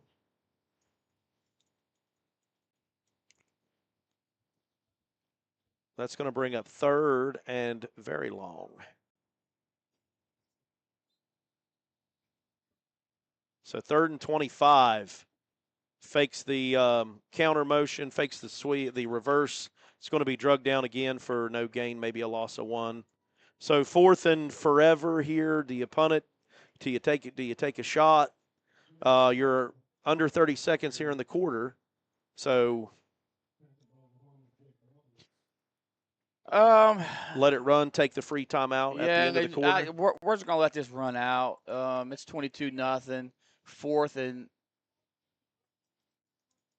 a distance at 25. So let's regroup and see what we're going to do here.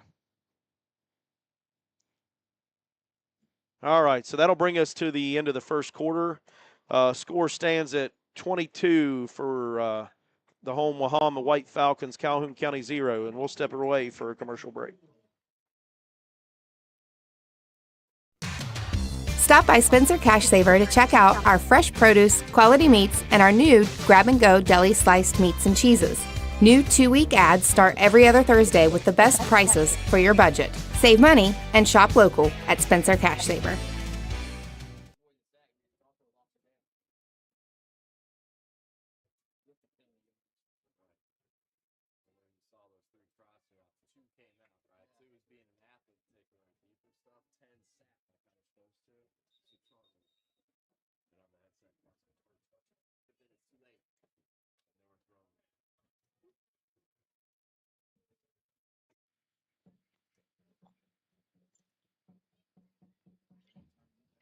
All right, welcome back to Wahama as we begin the start of the second quarter. Red Devils will have 4th and 25. Punt the ball here. Punt team on. Chase Schoolcraft back to punt. As Dr. Gaynor just said, throw it deep and punch it in. There's the snap. Chase gets that off clean with a nice, good punt, angled again to the sideline, and that ball's going to roll out of bounds. About the 10-yard line. Inside the 10-yard line. As that official walks down the sideline, looks like he's going to spot it around about the 9-yard line. So, again, a decent punt. Good job with the angling, keeping it out of the hands of the returner. Pin Wahama deep here. So hopefully we can make a good defensive stand here and keep them from marching down the field. All right, we go 1st and 10. Wahama's out here. We just got to watch out and play responsible defense. I mean, big plays is. All right, motion. Give up the middle, big hole, lots of open ground.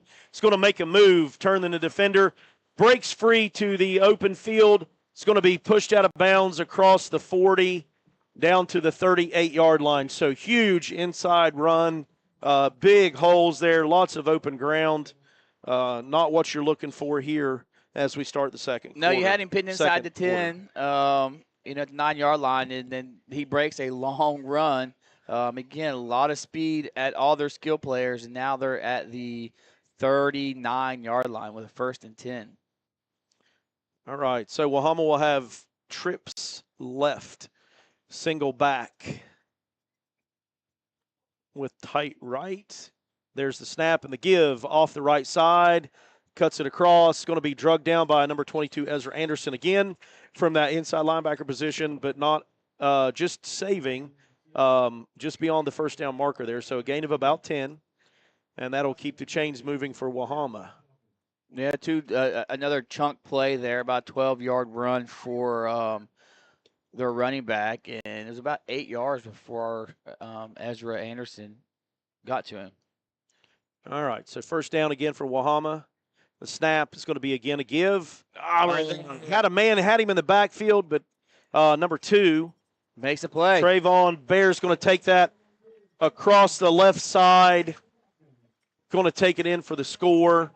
Davon Mitchell just missed the tackle there, had him dead to rights in the backfield. So I think he's reading the pulling guards like he's supposed to. He's just not getting the tackle, which is what you got to have. So, again, Wahama will take that in for the touchdown as they bring on the kick team for the extra point.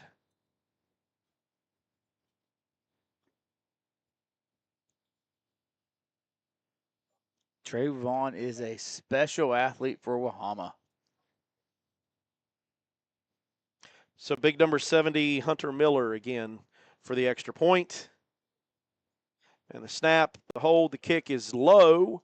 That is going to be no. My goodness. That had to just scoot it in over top the horizontal support there. So extra point's good, brings the score 29-0 in favor of Wahama. So we'll step away again for a brief commercial break.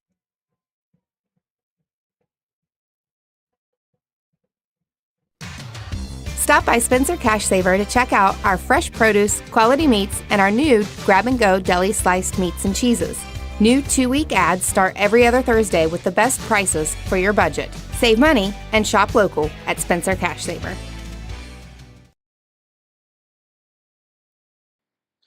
All right, welcome back here to Wahama High School. And we are 11 minutes and 13 seconds in the second quarter. Wahama 29, Calhoun 0. So we've had a couple chances, and we made some big plays, Coach, stretching the field. We just haven't finished a drive yet. And defensively, Wahama's offense has done, everything they wanted to do. Their playmakers are making plays in open field. Yeah, they've got the athletes, so you knew it was going to be tough, but we're just going to have to, buckle down and see where this thing ends. So there's the kick. Line drive kick. Cottrell's going to field that. As it bounces off his chest, he's going to recover and then going to be immediately brought down where he picks that up at the 26. So a line drive kick there, but kind of bounces off his chest. The ball had a little bit of speed on it. Yeah, line drive kick. Those are hard to judge, coming in a little harder than what they're used to. So it'll be 1st and 10, about the 26. So let's punch one in here and get some momentum for our guys. 11 minutes here, plenty of time to work your style. We'll march it down the field here as the Red Devils break the huddle. we'll have wings, right, split backs. And the snap direct to Cottrell, and he's going to have nowhere to go. He's going to bounce it to the outside around the right edge. He's going to fight off a defender and still gain some positive yards there. However, all in all, that's going to be a loss on the play. So a loss of about 5. So that'll bring up 2nd and long, 2nd and 15.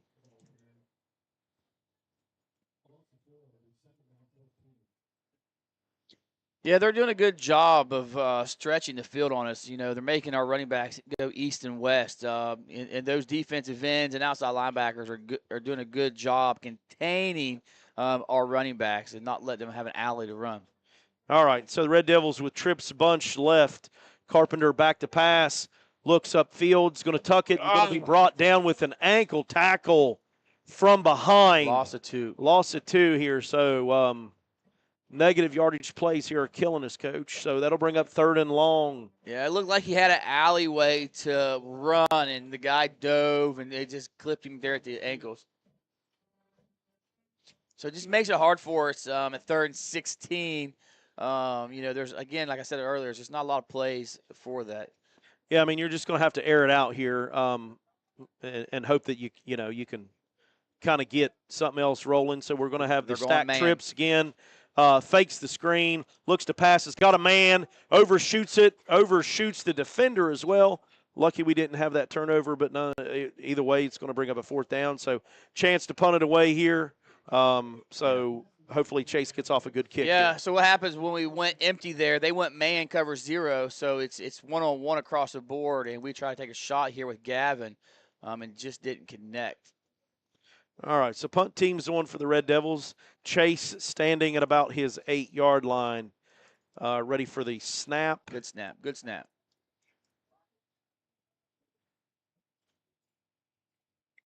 And there's a snap, kicks away. Nice kick. It's going to be fielded about the 45. It's going to meet contact, but still slips away. Now it's going to be contacted again and brought down after he brings it across the 50 to about the 44-yard line. So a little bit better coverage there. Unfortunately, you just were buried deep. Not a lot of room there to kick to kind of flip the field. So Wahama will take over near midfield. Melee there on the tackle for the Red Devils, getting downfield and making an open field play. So good job with the freshman there making a play. All right, so again, Red Devils on defense as Wahama comes to the line. Single split receivers with a wing. Single backs in the backfield here. Roush gets them set. Motion again across with the fumble snap, and he's going to fall on it. Looks like they were going to try to run that little zone read there to the inside again. Fortunately for the Red Devils there, that was a muffed snap, so they'll lose about 5 on that, so that'll bring up 2nd and 15. Yep. It's probably the first time that Wahama's been behind the sticks, so let's see if number 2 here, Trayvon gets the ball. All right, so Wahama to the line, and the snap, and the give off the right side. Nobody there. Number 25, Stitt is going to bring that down inside, deep inside Red Devil territory across the 35 down to the 28. Yeah, not going to be able to reach out there with a hand or arm and bring him down. So he's running hard. He's got a lot of speed there, so you're going to have to run through him. Arm tackles is not going to work with these running backs. All right, Wahama with twin receivers left. Motion across to make it trips. Another bad snap. Can't handle it. Knocks it down. It's going to be drugged down by Rome Riddle, number 38. Going to bring him down for a loss of about 7. So that'll bring up 2nd long again. So a couple miscues there for Wahama, a couple bad snaps. Yep, it's going to put Wahama behind the sticks here again. That's 2 bad snaps between center and quarterback for Wahama. So hopefully he can a couple more of those. All right, so twin receivers left, wings with the single back. Roush with the call. It's going to be a give to Trayvon again, and he's going to cut it back across the middle, and he's going to be met and continue to carry defenders down across the 10 to the 6.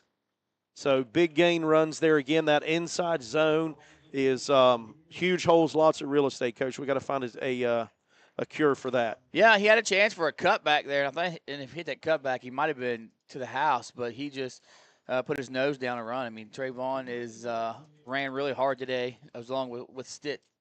All right, Wahama again, 1st and goal from the 6. Snaps in. Stitt's going to take that carry across the goal line, and that's going to be a touchdown.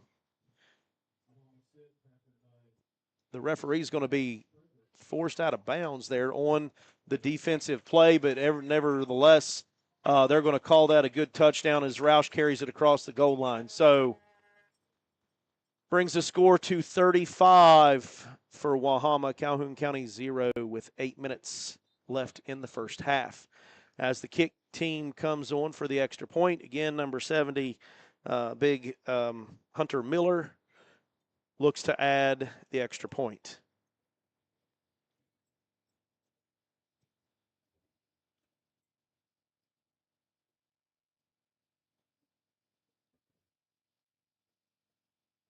And there's the kick, and that kick is good, bringing the score to 36-0 in favor of Wahama. So on the timeout here, we'll step away for another commercial break. Your Grantsville Foodland is a proud sponsor of all Calhoun County sports and serving all of Calhoun County. This week's specials at your Grantsville Foodland, we've got your fall fresh finds. Bone-in assorted pork chops, $1.99 a pound. Cara, halos or navel oranges, $3.99 a package. 24 packs of Pure Life water, $3.49. Select variety of 6-pack Coca-Cola products, 3 for $10. Sugardale bone-in smoked ham steaks, $3.99 each. And large pumpkins, $5.99 each. Great for carving. And don't forget to look for our pantry stock-up sale items. Don't forget, senior citizens get a 5% discount every Tuesday. Right now at your local Grantsville Foodland. Open Monday through Saturday, 7 a.m. to 9 p.m. and Sunday from 8 a.m. to 8 p.m. Let's go Red Devils! All right, welcome back to Wahama as it is 36-0, second quarter, 8 minutes and 2 seconds left to go at halftime. All right, Coach. So obviously Wahama, as advertised, as they stretch that score to 36-0 here. And Miller again with the big booming deep kick. Cottrell's going to field that clean at the 24 and is going to advance it up the field. Going to change directions, looking for a hole as he brings it across the 30, nice. Down to the 34. So nice return. Decent return here. Kick returns been okay. Punts has been okay. So special teams so far has been, pretty solid. So we've just got to figure out defensively how we shut down that inside run of Wahama with that combination of Rouse and Stitt. Yeah, I mean, we knew this was a tough challenge pregame. This is the defending state champ. They ran through everybody, even blew out the team in the state championship game, and this team is still real. All right, so again, Red Devils with the shifting to bring power wings left. Direct snap to Cottrell, and he's going to counter and got a big hole up the middle, and he's going to cut, make some defenders miss with a shoestring tackle, and he'll be brought down at the 39.5 for positive yardage there, a pickup of about 6. Yeah, it looks like we got about 5 yards there, like 2nd and 5 for the Red Devils. So nice little run. He did a good job, reading those alleys there on that run. All right, so second and manageable here in a pretty good position as Red Devils are marching towards midfield. Carpenter brings them to the line. Power wings right. Direct snap again to Cottrell, and he's going to cut it up the middle again. Going to gain about 3 yards. So, again, positive yardage here. Finding a little bit of success with the inside run now finally. So that'll bring her up 3rd and 2. 3rd and short and very manageable.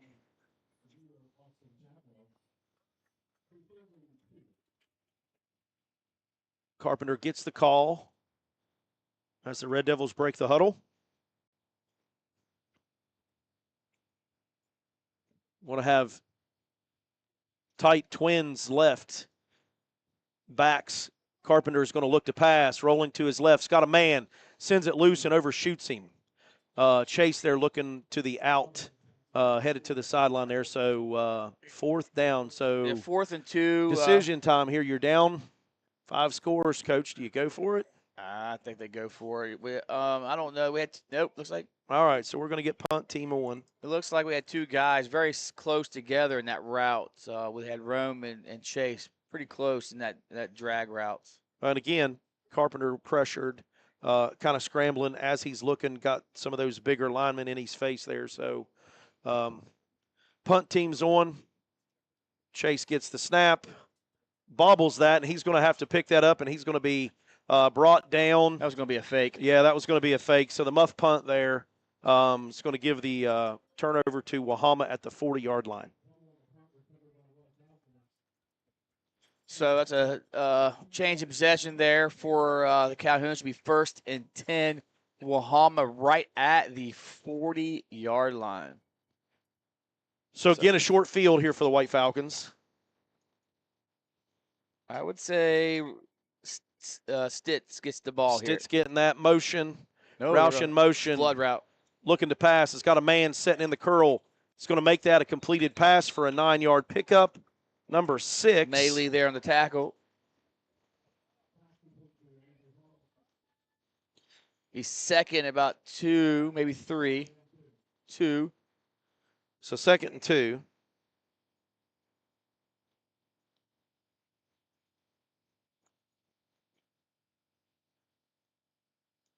All right, Wahama with the 2nd down here. Trayvon's in the backfield. Trayvon in the backfield. It's going to be a give off the left side. It's going to be hit and just enough to get the first down. Make the first man miss, and then it's going to be brought down just as he crosses the first down marker. Yeah, needed 2, got about 3. So just enough for the first down.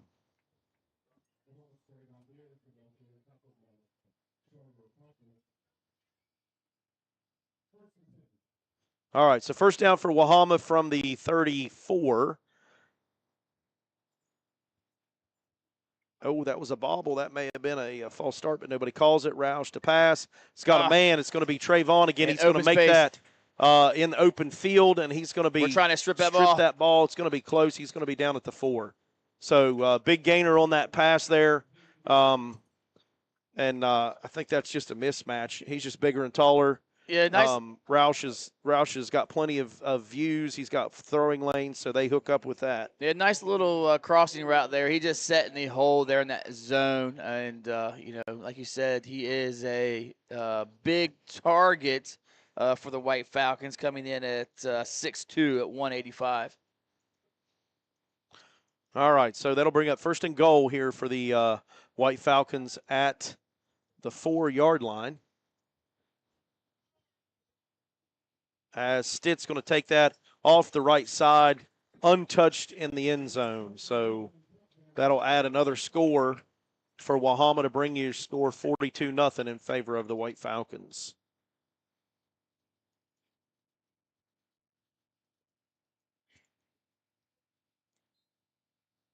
So it looks like there's going to be no kick team, and they're going to go for 2 again.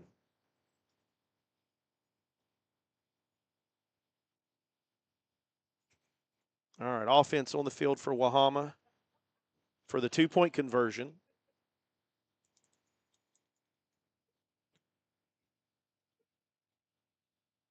Snap, Roush rolling to his right. He's keeping that all the way. It's going to go in untouched for the conversion. That'll bring your score 44-0 in favor of the homestanders. And we'll step away again for a commercial.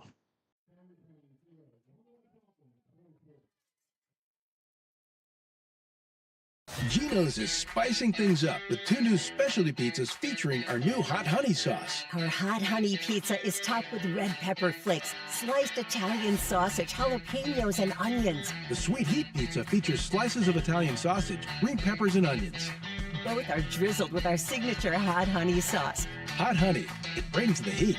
Sweet heat, the perfect balance of spice and sweet. 2 bold new flavors, available for a limited time at Geno's Pizza and Spaghetti House.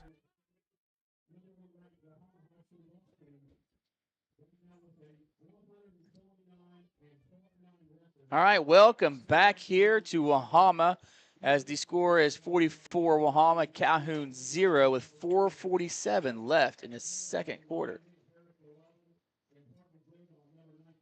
So pretty rough half here, Coach. And this is one of those things where, you know, that You knew it was going to be a challenge. You knew it was going to be tough. Some mistakes here have put you behind. So this is where you want to see how do you respond, what happens mentally, what do you see out of your guys as you approach halftime here. So Red Devils again back deep to receive the kick.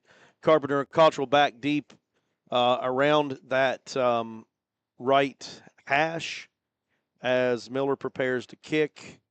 And there again is the foot in it with a line drive kick. Cottrell's going to field that at the 25, and he's going to get upfield. Makes a man miss, another man miss. Got some room to run. He's going to be corralled and brought down as he crosses the 50. So better return here, better field position. Puts you in a lot better spot starting off. So good return there, good vision. Way to make some guys missing there on the defense. Good job on special teams. So Red Devils will have the ball first down in Wahama territory as they cross the 50 to the 49-yard line. Great starting field position for the Calhoun. Inside, like you said, the 50 at the 49-yard line. Best start for us tonight. All right, so shifts are on. Red Devils will reset with tight split wings. Looks like the fake counter. Charter's going to take that up the middle. Big gains, and he's going to be knocked down after about a 6 or 7 yard gain. Takes it across the 45 down to the 43. Yeah, nice run there by Cottrell. So puts us at 2nd and 4 and manageable here for the Red Devils. All right, so pretty good spot where you've wanted to be, all night instead of backed up behind the chains. So let's see if we can make a good drive here as we get close to the end of the first half and find some success offensively. Shifts again. Red Devils with power wings right. Snap to Carpenter, and he's going to try to cut that in, and he's going to be bottled up and brought down for a loss. So 3rd and long. Yeah, a lot of penetration there on the right side there for Carpenter. He just could not get around the edge. So we've been 3rd and 7 for the Red Devils. Again, 2 down territory. Don't have to get it all back on this play, but, we got to be 4th and 1, 4th and 2 here. So, we'll see as the Red Devils break the huddle. We'll go trips, they've been stack going trips. Cover 0 here. Stack trips left, single right. Looks for the spot, the screen. Chase is going to make that, and he's going to advance upfield. And that's going to be he's going to be brought down at the 30. Sorry, not the 30, the 42. So that was the play you needed to get you in 4th and manageable.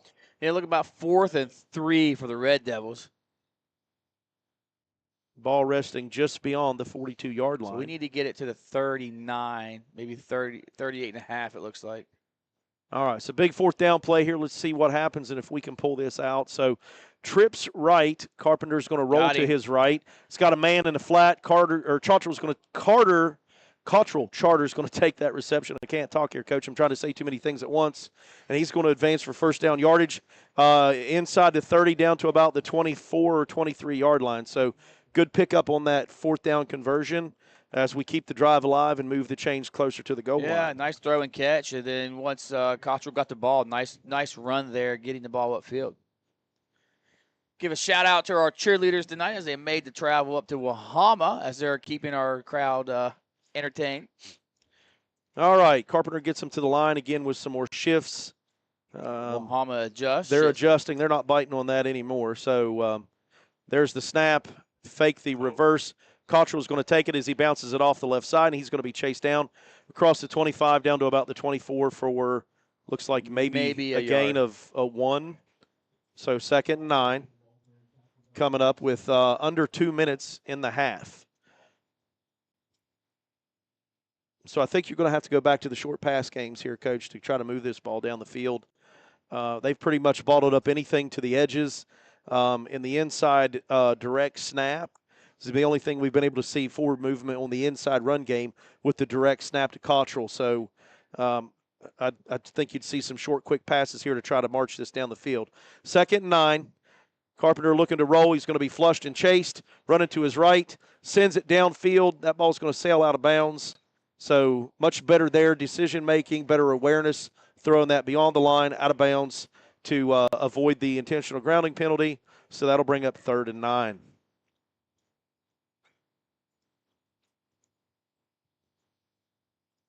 Yeah, he did a better job there of avoiding the pressure. Had a lot of pressure there, chasing around the pocket, and was able that time to get the ball out. It's a little easier for him when he's rolling to his right. His shoulders are already turned that way. All right, so trips bunch to the right. Carpenter's going to take that snap, looking to throw. He's going to reverse field. He's got a man, sends that deep. Get there. That's going to be tipped and broken up. Had Chase Schoolcraft in the end zone. The free safety, however, recovers on that and breaks that pass up. Kind of floated it a little more than you would like there. So we're going to step away for a timeout as there's an injured player on the field.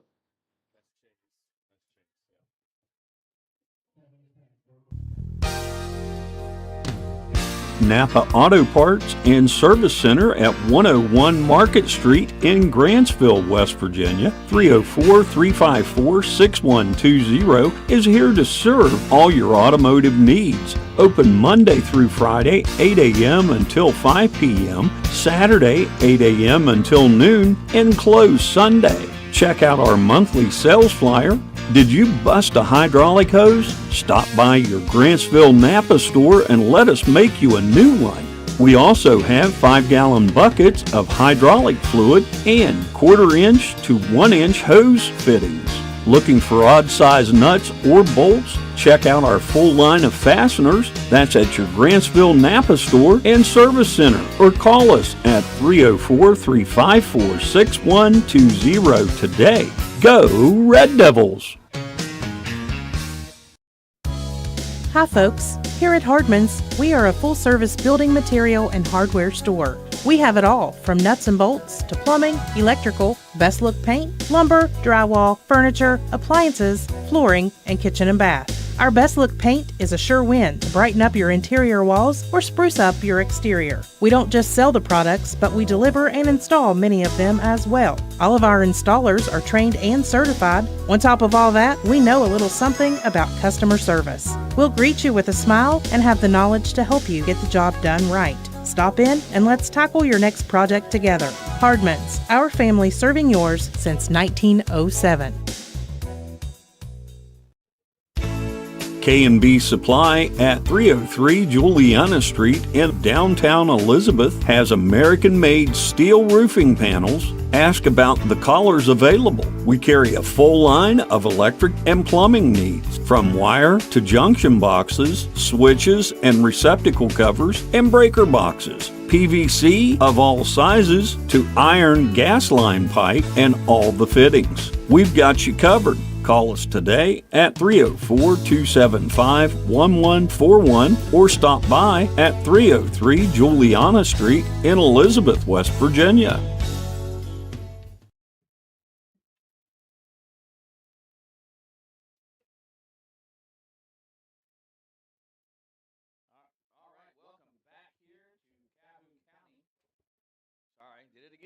Wahama. So number one, Chase Schoolcraft there looks like he was shaken up on that last play.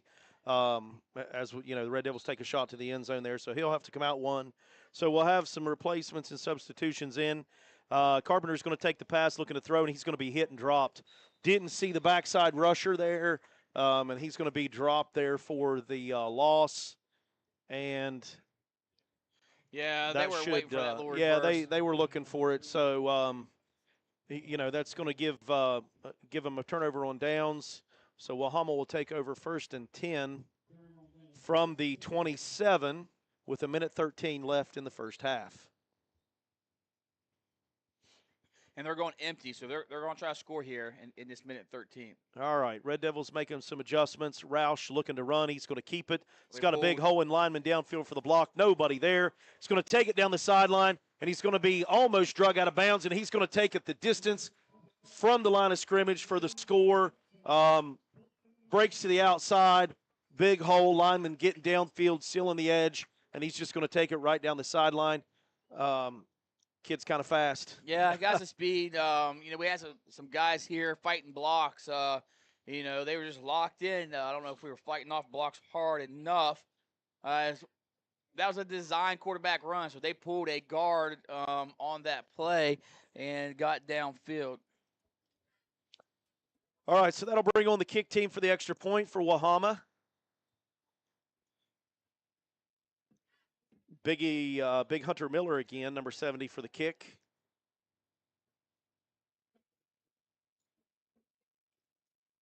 Clean snap, clean kick. That kick is up and that kick is good. So that'll bring the score 51-0 in favor of Wahama with 1 minute and 1 second left in the half. They call that no good? Well, take some points off the board. How about that? So that'll make it 50-0. So we'll be right back. At Matheny Whited Funeral Home LLC, located at 488 Juliana Street in Elizabeth, West Virginia, we honor our families with dignity and respect. We offer traditional services, cremation, pre-arrangements, pet cremations, and monument sales. At Matheny Whited Funeral Home, you are family, not a number. We are located at 488 Juliana Street in Elizabeth, West Virginia, or you can give us a call at 304-275-4229. All right, welcome back to Wahama as there's 1 minute and 1 second left on the clock as the score is 50-0 Wahama. All right, so Carpenter and Cottrell back to receive for the Red Devils here. Miller gets a foot in it again, and that's going to be a long kick, and it's going to bounce and roll out of bounds almost. Carpenter's going to pick that up. And he's going to lose yardage there as he tries to escape defenders. I thought that one was going to roll, but it died. It died right on the grass. So, I mean, that was not a lot you can do there with that. And, I mean, it was good decision-making on Brennan's part. I mean, he thought it was going to roll, too. It was within a foot of the sideline marker there. So, just a pretty unfortunate circumstance. So, Red Devils will take over at the 16-yard line.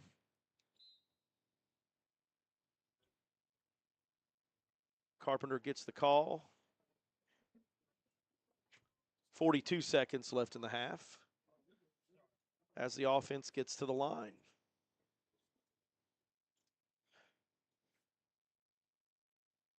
Snap. Carpenter's going to roll to his right, looking to run. He's got nowhere to go. He's going to be drugged down hard after about a 5-yard loss. So running clock, 30 seconds left before the half. Loss of about 5 there, so that's going to bring up second long.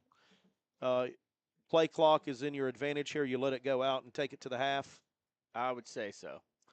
So 15 seconds running clock, and that looks like what's going to happen. We're not getting a call in, so I think Coach Goodrich is content to let this run out, and we'll go to the half. Yeah, you know, this is a rough half for the guys, but, you know, again, we're playing the #1 team in the state of West Virginia for single A. So, you know, Wahama came out and executed, and we haven't quite yet. So we will step away for some commercial breaks and come back with some stats for halftime.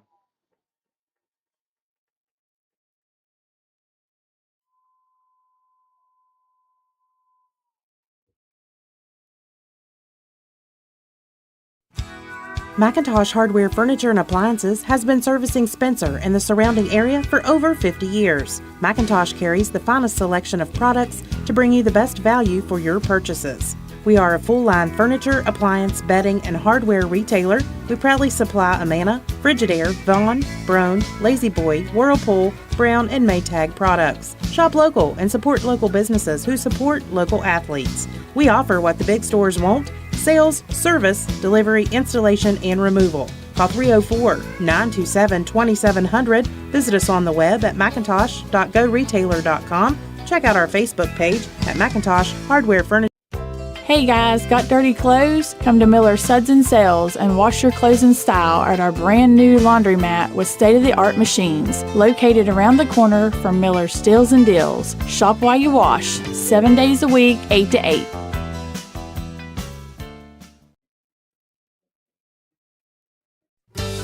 Miller's Quick Stop, located on Mount Zion Ridge near the high school, now has 6 different flavors for their bone-in and boneless wings. We also have fresh from the oven pizza and mouth-watering subs to choose from.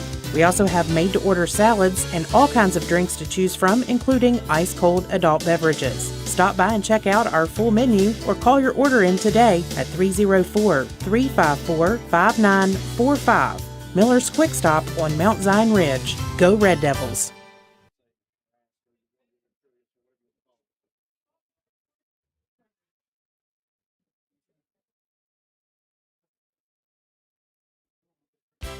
I'm Corey Grogg. I'm a women's health and family nurse practitioner with Minnie Hamilton Health System, Glenville office. I'm a Glenville girl, born and raised. That's why I'm so excited to announce the opening of our women and maternal care services in Glenville. This will allow women to get prenatal care close to home and still deliver at their choice of hospital. We've also hired Kayla Stewart as our patient navigator. She will be offering childbirth education classes, lactation support for breastfeeding moms, and postpartum care and support for when mom and baby come home. Along with pre- and postnatal care, our Minnie Hamilton team sees patients from birth throughout the lifespan. We are your partner in health today, tomorrow, and for life. Please call the Glenville office for more information at 304-462-7322. Minnie Hamilton Health System, better healthcare, better living.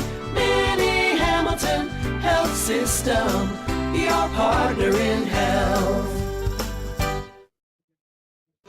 Stump's Funeral Home and Cremation has been in business since 1897. Family owned and operated for 6 generations, offering you and your loved ones services with dignity and respect. With 3 locations to serve your needs in Grantsville, Arnoldsburg, and Stump Maddox Funeral Home in Clendenin. We offer traditional funeral services, cremation, green burial, monuments, new sales and lettering of existing stones, military services, funeral pre-planning, and aftercare grief resources. Let our licensed professionals guide you through the difficult process of honoring and saying goodbye to your loved ones. Stump's Funeral Home and Cremation.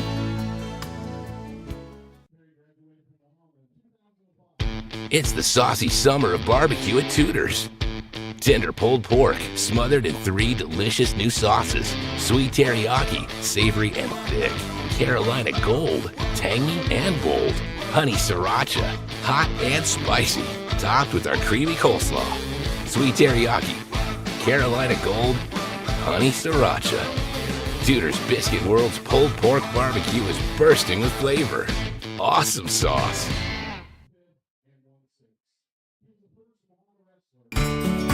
Hello, I'm Drew Miller, the owner of WVRC 104.7 FM, and I am excited to announce that WVRC Calhoun Sports is proud to be partnering with the 1982 Foundation to make sure that they have service to do football, baseball, and softball games throughout the season. The 1982 Foundation is the platinum sponsor and has purchased Starlink and service for the Calhoun broadcast crew to ensure that the crew has service wherever they may go. Check out the 1982 Foundation's Facebook page and listen to WVRC for all of the updates on their upcoming events.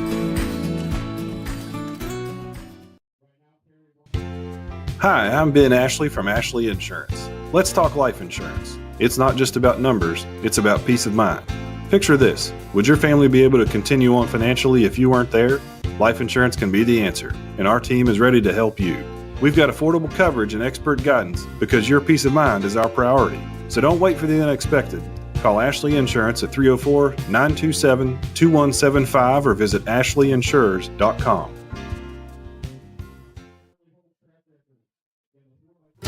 Your Grantsville Foodland is a proud sponsor of all Calhoun County sports and serving all of Calhoun County. This week's specials at your Grantsville Foodland: fresh family pack boneless pork sirloin chops, $2.49 a pound. Select varieties of Tony's Pizza, $2.99. 6-pack of select varieties Coca-Cola products, 3 for $12. Deli Fresh white or yellow Amish Classics American cheese, $5.99 a pound. Don't forget, senior citizens get a 5% discount every Tuesday. Right now at your local Grantsville Foodland. Open Monday through Saturday, 7 a.m. to 9 p.m. and Sunday from 8 a.m. to 8 p.m. Let's go Red Devils!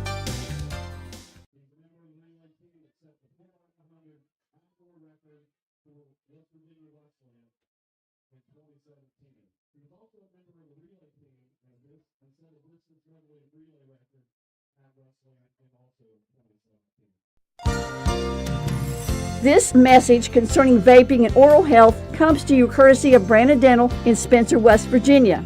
Vaping has become a popular alternative to traditional smoking, with many viewing it as a safer option. However, vaping carries its own risks to your oral health, such as dry mouth, gum disease, tooth sensitivity, bad breath, tooth decay, and mouth sores. Ask your dentist for tips to decrease and/or quit vaping to protect your dental and overall health. Call Brandon Dental at 304-927-2775. That's Brandon Dental, conveniently located on Hospital Drive, 304-927-2775.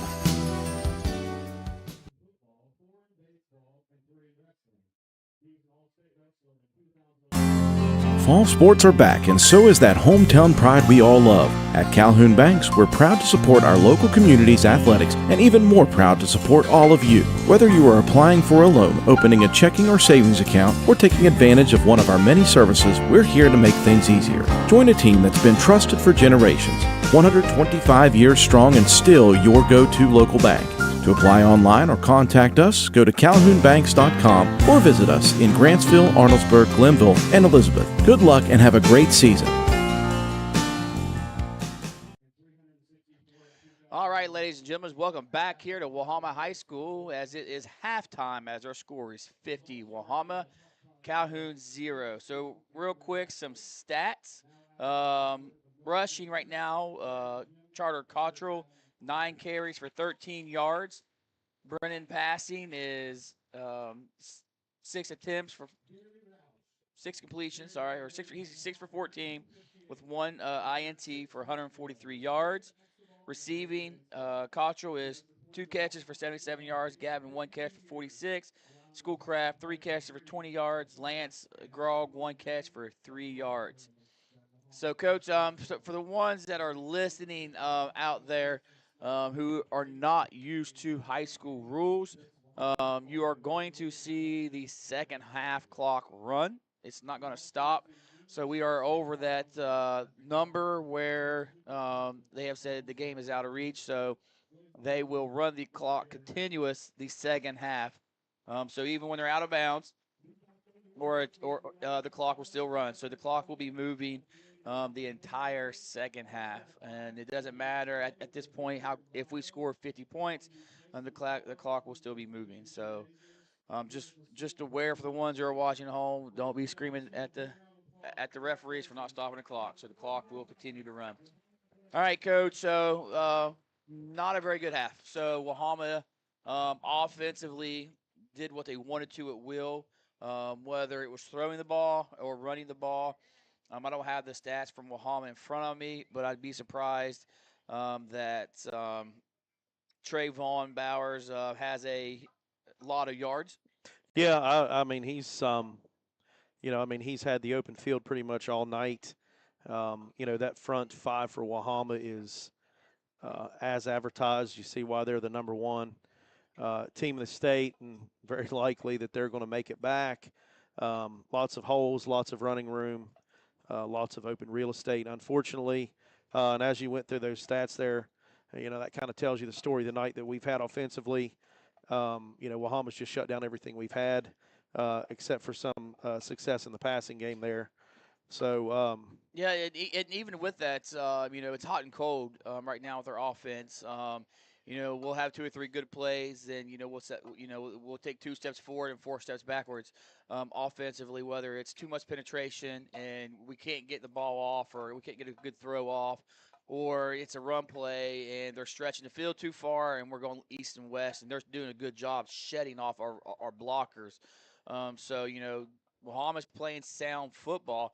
Other than a few miscues on some snaps, which they recovered and still made plays, even when we had them 2nd 15 or 2nd 17, they were able to recover, and get those yards back. So Wahama, for the first half, has done what they wanted to at will. I would assume Wahama's going to make some changes at halftime and put some of their younger kids in to get them some experience. But we shall see what they do. So, coming in, Wahama was 3-0, the number 1 team in the WVSAC first ratings. that came out this week. And we talked about their size and speed in the pregame, and this is some of the things that we needed to do correctly, and some of those things we didn't do. So whether it was defensively, not filling run lanes or finishing tackles, or giving our running backs and quarterbacks alleys to run, or even giving him time to throw. So a lot of things to clean up, but we got a lot of work to do. And again, this is where we're sitting right now at the halftime at 50-0. It's not fun. I've been there. I was down 72-0 to St. Mary's one year when they were state champs that year, and they were the number one team. So, these are difficult times, and we just talked to someone from Wahama about number 2, and he was a transfer in from somewhere else. So he is a special athlete. Yeah, and it's this is one of those things where, like we talked about earlier, this is going to be the mental aspect of the game as we get into the second half. Keep your heads up, keep your chins up. We're still looking for effort. We're still looking for control of your emotions. I think it's fair to say at this point, the game's out of reach. But this is where you still got to finish. No matter what, you got to finish the game. You're still going to have 24 minutes to go. So I'm looking to see how we respond. It's easy to bounce back when you've had a good game. It's harder to bounce back from a bad game. And so, the Work County game wasn't great. We kind of hurt ourselves.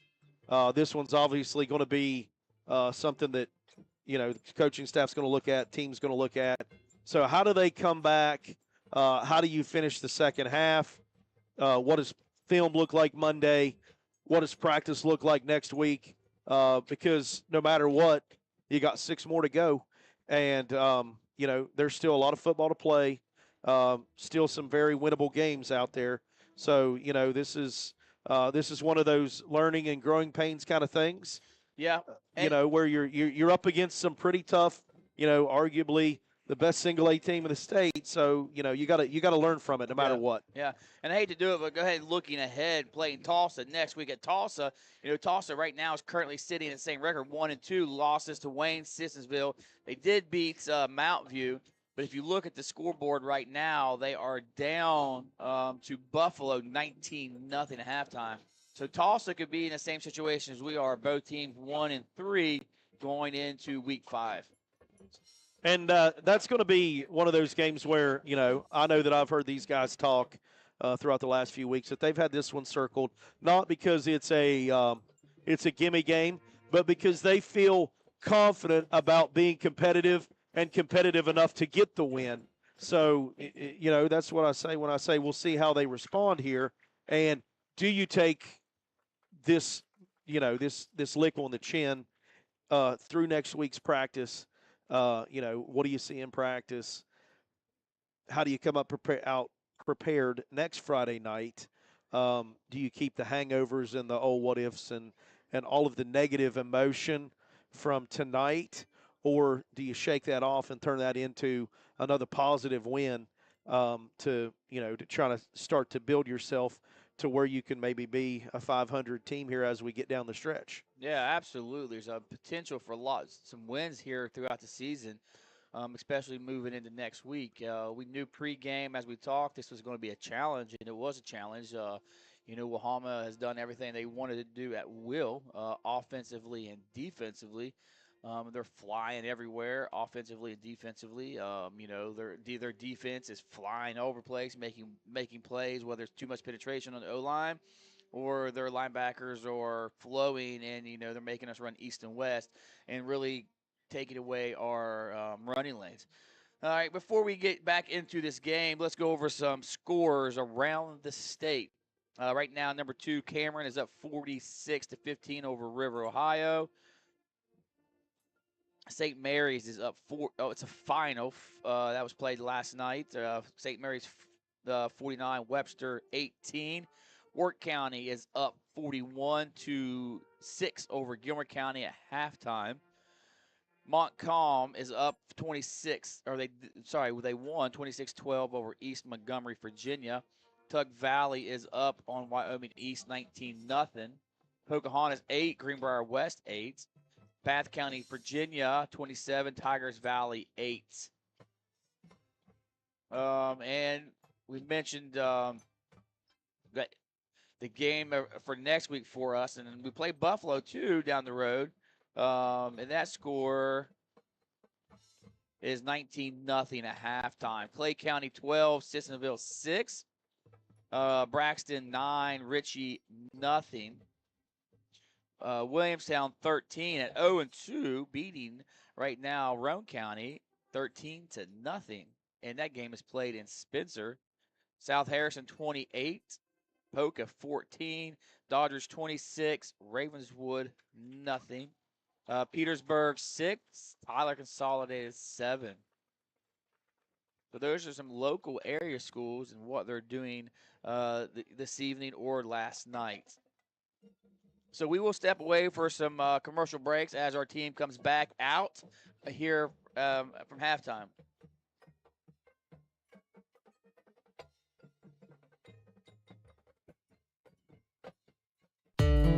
Life insurance isn't about you. It's about the people that you love. Protect those who matter most by choosing a life insurance policy tailored to their needs. From covering final expenses to securing mortgage protection or even your children's education, Calhoun Insurance can help protect what matters most. Peace of mind does not have to break the bank. Calhoun Insurance offers a variety of life products. Term policies perfect for short-term life events or long-term for those wanting a permanent solution. Contact Calhoun Insurance to discuss your needs at 304-354-7918. Calhoun Insurance, a proud sponsor of all Calhoun County sports. Go Red Devils! Carpenter's General Store in Spencer has been saving you money and giving you the best selection in Roane County since 1996. We have an amazing selection of domestic, import, and craft beers, ciders, and wines at the absolute lowest prices anywhere. And if we don't have it, we'll get it for you. We have a sporting goods section with all the right fishing gear, locally crafted lures, and live bait. And we also carry a great selection of firearms and ammunition. And once again, if we don't have it, we'll get it for you with the lowest prices guaranteed. We're open Monday through Friday, 7 a.m. to 8 p.m., Saturday, 8 a.m. to 8 p.m., and Sunday, 9 a.m. to 7 p.m. So come see us at 746 Arnoldsburg Road in Spencer. It's a convenience store with a whole lot more. Stop by Spencer Cash Saver to check out our fresh produce, quality meats, and our new grab-and-go deli sliced meats and cheeses. New 2-week ads start every other Thursday with the best prices for your budget. Save money and shop local at Spencer Cash Saver.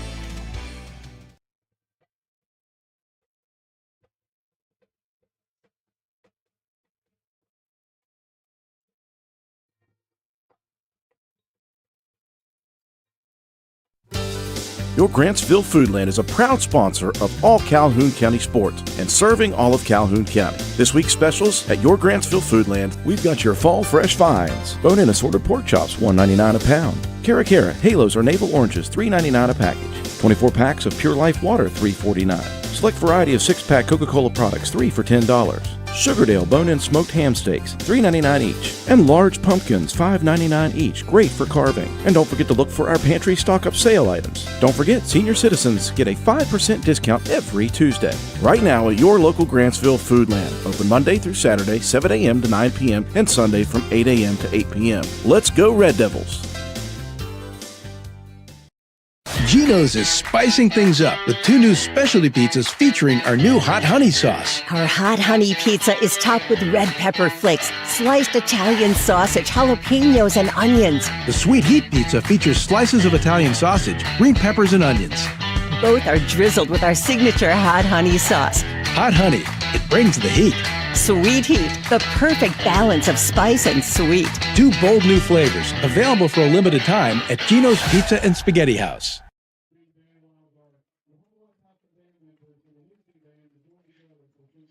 All right, welcome back here to Wahama as halftime's about over. The halftime clock went off. They'll put 3 more minutes back on the clock. As the score sits, Wahama 50, Calhoun nothing. So we took the opening kickoff, so Wahama would get the ball to start the second half. So, I'm going again assume that they have made some adjustments and some player changes. And just remember for the ones who are just tuning in, who might have stepped away, with the score being what it is, we will have a running clock here in the second half. So the clock will not stop in this half.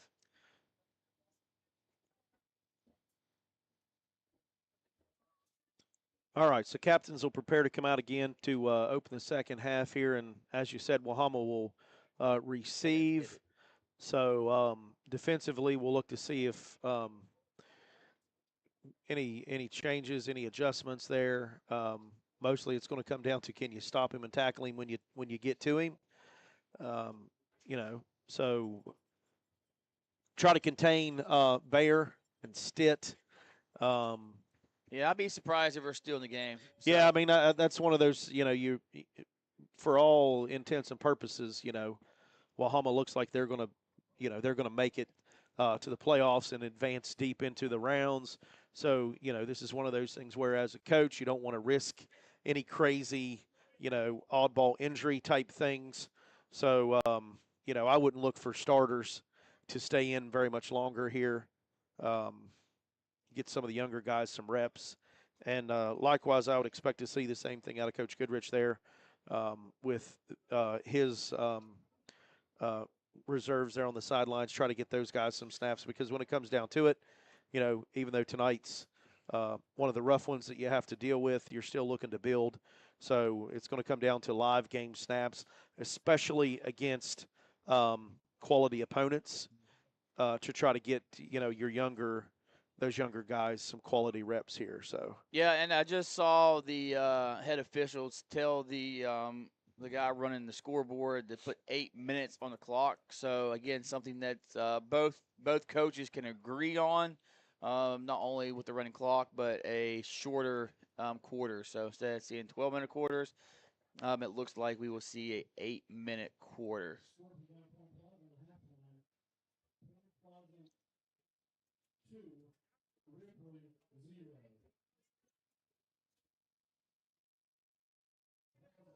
Wahama will receive. So this will be our first time kicking off tonight. So let's see if we can get our guys downfield. I would say that their starters are potentially out there for kickoff return. Special teams is a really hard thing to make substitutes on. So, and it looks like those guys are out there. I see number 2 and 40 out there for the return team. So we got to make sure we're in our lanes. And that's a key thing here on kickoff, is staying in our lanes and not coming out of them too fast. Yeah, and so Red Devils kickoff team here. Carpenter looks like he's going to set the block and prepare to kick. Back D for the White Falcons is going to be Bayer and Stitt. And we've already seen what those guys can do. They're fast. They're very agile. They're quick on their feet. Good lateral movements. So we definitely want to be able to contain them and not let them return this. So the whistle for play, Carpenter comes up and he's going to pooch it. And that's going to float and be corralled and caught and downed at the 47 there by Wahama. So, keeping those dangerous return men away from the ball here. Yeah, and, I like that. Don't give them a chance, and potentially you go down there and get that ball. And also like seeing that good sportsmanship there by Cottrell, giving high fives to the guys from Wahama. Yeah, and that's one of the things that, you like to see that kind of thing, especially now given the circumstances of where you're at. And that's one of those mental things that, we talked about there at the half. Dig our rosters out. So, yeah. So, offense to the line, lots of subs, high snap. He's going to bring that back down. It's going to turn that busted play into a positive gainer, number 12. Braden Stats there, the junior quarterback backup.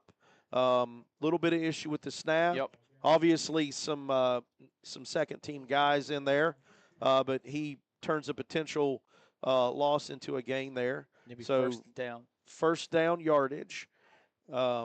Again, that middle inside zone run has been wide open.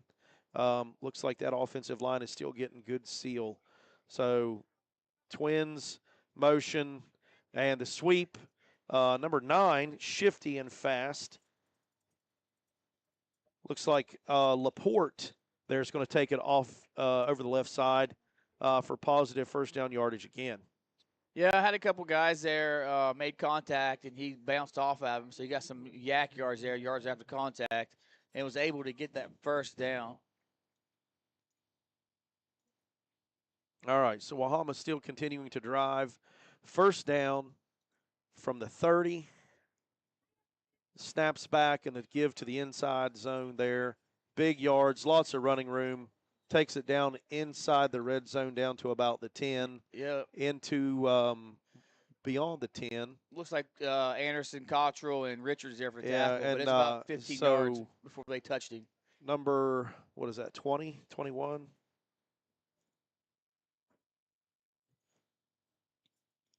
Looks like number 21. 21, Tyler Northup, and he's just as quick as the other guy. So, they're just able to plug right back in here. Quarterback's going to take that, and he's going to keep it across the right side, and he's going to be brought down at the 5 with a good open field tackle there. So, again, number 12, Stats picking up where they left off, breaking off big chunks of yardage on that inside zone. Yeah. 2nd and 4 for the White Falcons. So looking for a little dive play here to number 21, Northup. Motion. Jet sweep. It's going to be a jet sweep. Ezra's going to chase him. He's going to outrun him and score. So number Laporte, number 9. Number 9, Laporte there. He's, again, quick and fast, very shifty. He's going to take the edge, almost untouched. Yeah, not a good possession there for our defense. So, they were getting big chunks of change, and they were getting 10, 15 yards downfield before, anybody was touched. So, I know we're down 50 points, but, still come out with a little bit of urgency here. All right, so one for the extra point. Hunter Miller again. Snap and the kick.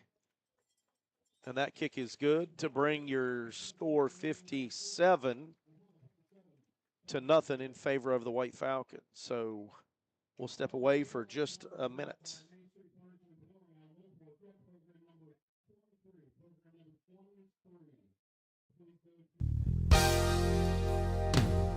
Napa Auto Parts and Service Center at 101 Market Street in Grantsville, West Virginia. 304-354-6120 is here to serve all your automotive needs. Open Monday through Friday, 8 a.m. until 5 p.m., Saturday, 8 a.m. until noon, and closed Sunday. Check out our monthly sales flyer.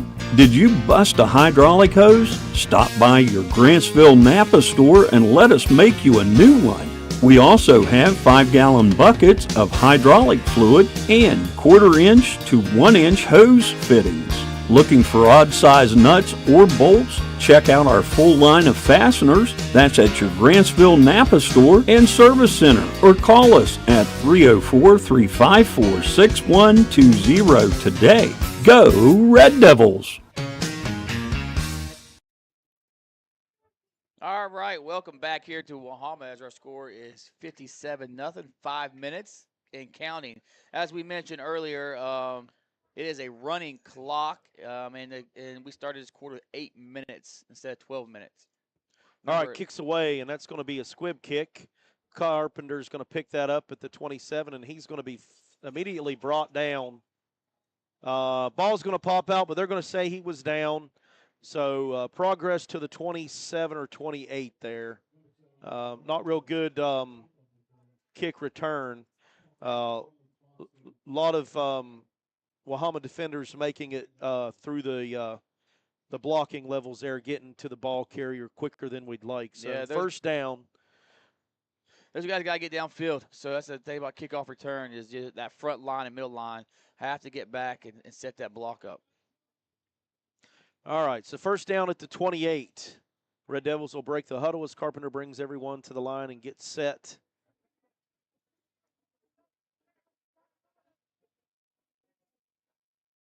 Snap to Carpenter, looking to pass. He's got a man. Got Richards. Overshoots it. So there we're going to get a flag.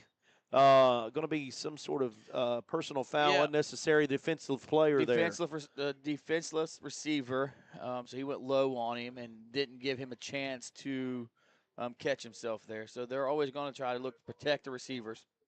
Yeah, and that's one of those things where you see Wahama's got a lot of new shirts and numbers in, and that particular young man there just looking to get in some action, makes an ill-advised play, So fortunately, we'll take the penalty yardage, and Michael Richards comes out of that without anything other than just a little bit of contact with the ground there. Right. So that'll move the Red Devils closer to midfield to the 43-yard line. First down as the Red Devils come to the line. Direct snap. Carpenter takes it off the right side, cuts back. It's going to be drugged down behind the line for a 3-yard loss. So still seeing a lot of defenders get through the offensive line into the backfield. Yeah, haven't been able to get off the edge this evening. A lot of penetration from the D tackles, D ends, and the whole point of the D line is to a lot of times just to keep people on body so those linebackers can scrape over. But the D line is doing a lot of destruction tonight, getting upfield too much. All right, so that'll bring up second and 13 from the 40. Cottrell will take the direct snap, sprints to his left, got a man on his legs, and he'll break that and makes a potentially big negative play into positives and gets you back to the original line of scrimmage for 3rd and 10. Yeah, I mean, Charter worked really hard there to get those 3 yards. Had a potential loss of 5 or 6. Again, way too much pressure coming up the middle, and he made something out of nothing. So, that was all on Charter there on that run. All right, 3rd and long as Carpenter brings to the line. Looks like I'm going to assume we're throwing it here. Sprinting to his right, looking for a man. Got a man, and he's going to let it fly. Cottrell's going to catch that at the 35. Breaks a tackle on the open field. Takes it down the sideline for the Red Devil touchdown. Nice catch. Nice throw for the Red Devils. All right, so now we're got some things working there. So turns the 3rd and long into a touchdown here to bring the score 57-6. Red Devils on for the 2-point conversion.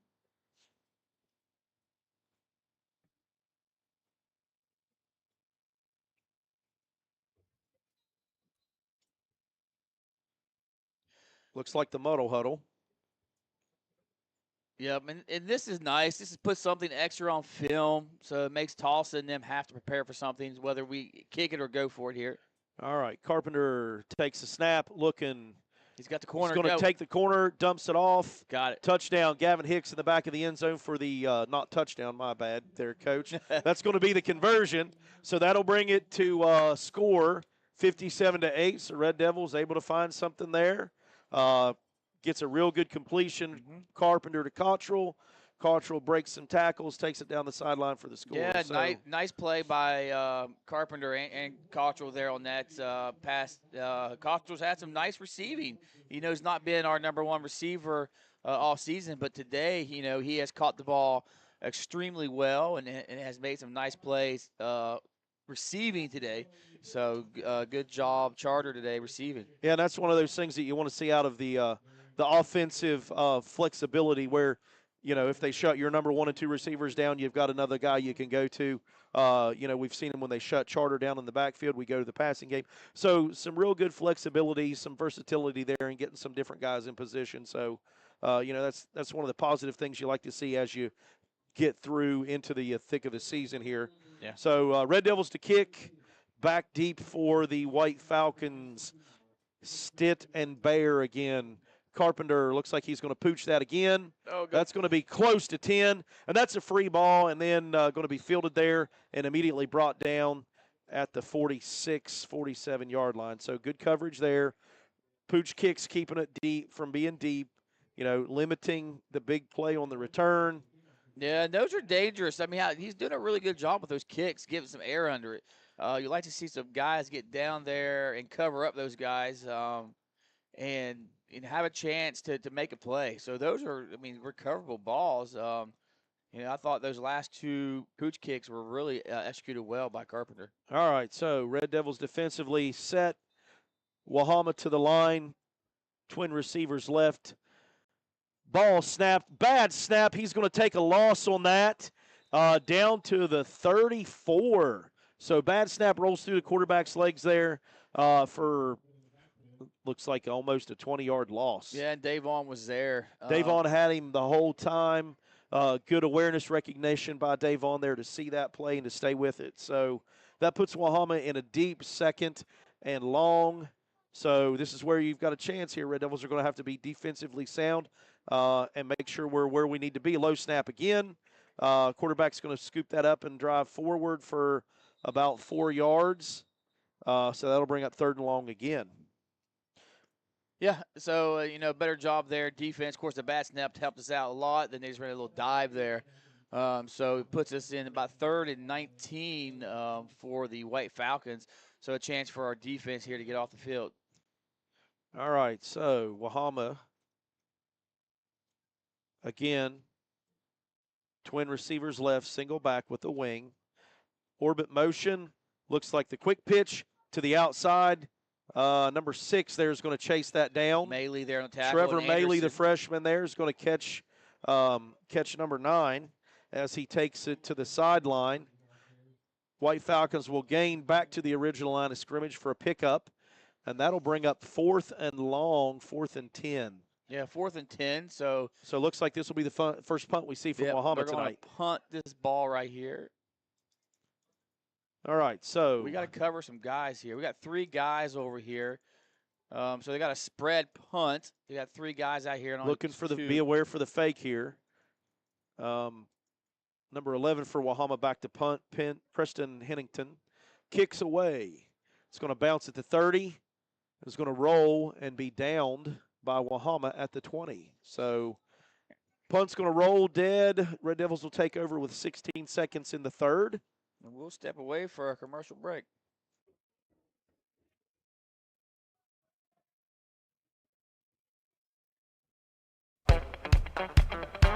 Groves Auto Service has added modified inspection stickers to their list of services they provide. This takes the drive out of town to get that modified inspection done on your vehicle. Call today for your appointment at Groves Auto Service in downtown Arnoldsburg. 304-655-6765. That's 304-655-6765. All right, that is the end of the 4th quarter, or third third quarter. And we will step away for a commercial break.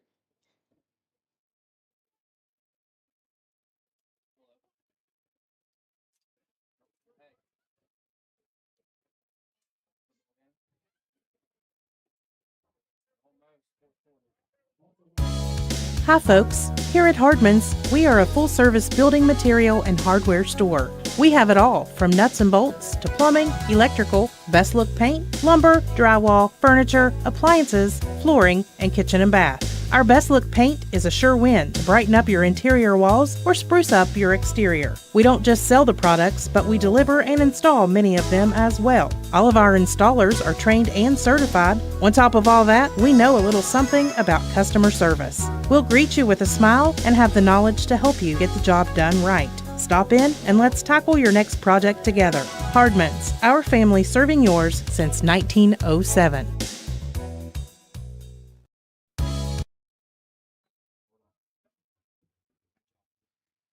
All right, welcome back to the start of the 4th quarter here as the Red Devils will take over on offense. 1st and 10, and then we'll get a whistle. Again, the officials are going to take a timeout. As Calhoun Red timeout? Devil calls the timeout here. So maybe some personnel issues here. You're coming out of a quarter timeout and then have to burn one here. So Yeah, it looks like we made some substitute changes. So those are difficult at times, especially with the numbers we have and trying to get guys in the right position. So we're looking to get some of our younger guys in. So I'd say we had some confusion there of what guys to go in. All right, so looks like the offense has the right personnel. Red Devils will come to the line. Maley running the offense with split receivers. Fakes the motion. Going to carry it across the 20 for a gain of a 1. Looks like Maley on the keeper there. Be 2nd down and 9 for the Red Devils. Running clock. So 7:20 in the 4th here. 2nd and 9 as the Red Devils come to the line.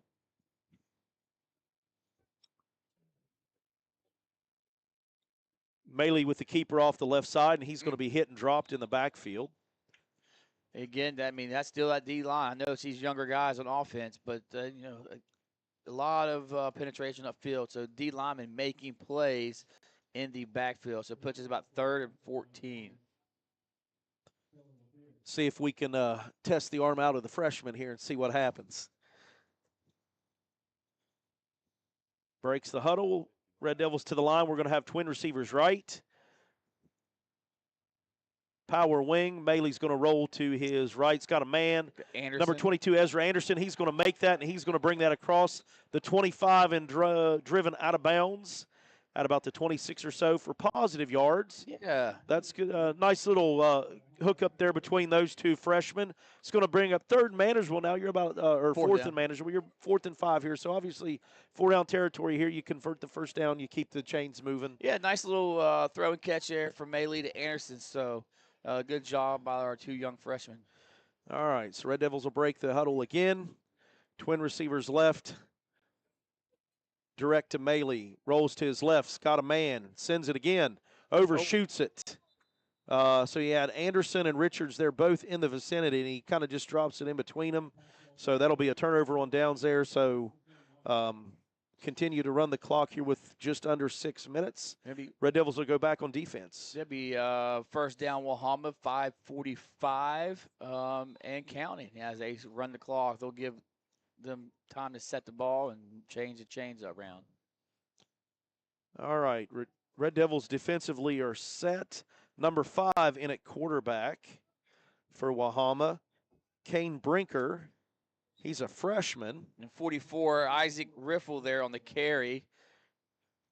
Defensively for the Red Devils, it looks like we have Maley, Caden Wolford in, Ezra Anderson in, Robert Davis. Both of the Grog boys look like they're in there as well. So a lot of youth on both sides of the line here, Coach. A little bit longer on the play clock as you would expect for make sure we get our alignments here. Motion, it's going to be the give, bobbles it off to the races, and he's going to be hit and dropped in the backfield, but shifty again. But still is going to be little to no gain there. Looks like they're going to give him 1 yard. Almost had us a stop for a loss in the backfield there. Yeah, not bad, though, for those young guys. Getting upfield pressure, making him change direction, and not letting him get to the edge. So about 3rd down and 5 for the White Falcons, our size 6. All right, so that'll bring up 3rd and 6. Snaps back and the give up the middle. Number 44, and he's going to take that across the left side and be pushed out just shy of the goal line inside the 5. So big number 44. Isaac Riffle. He's a senior. This will be 1st down and 6 from the 6-yard line, it looks like. We're sitting at 3 minutes and 55 seconds and counting. So 1st and goal for Wahama as the Red Devils look to go to goal line defense here. Snaps back, bobbled the snap. It's going to be hit and dropped in the backfield. There's going to be a bit of a loss there. It's going to lose about a yard or so. So 2nd down, 2nd goal. Yeah. Nice little job there by the defense. These young guys making some plays. Hoyt Helmick in there on that initial contact in the backfield. Way to go, Hoyt. So 2nd and goal. Snaps back, quarterback keep, and he's going to be hit immediately in the backfield and drugged down by Trevor Maley. As a whole host of those younger Red Devils get in on that tackle with him there, so that's going to be another loss. Yep. Third down, third and goal. Goal from the 11. So third and goal from the 11. Good job there by Maley coming off the edge and finishing that tackle.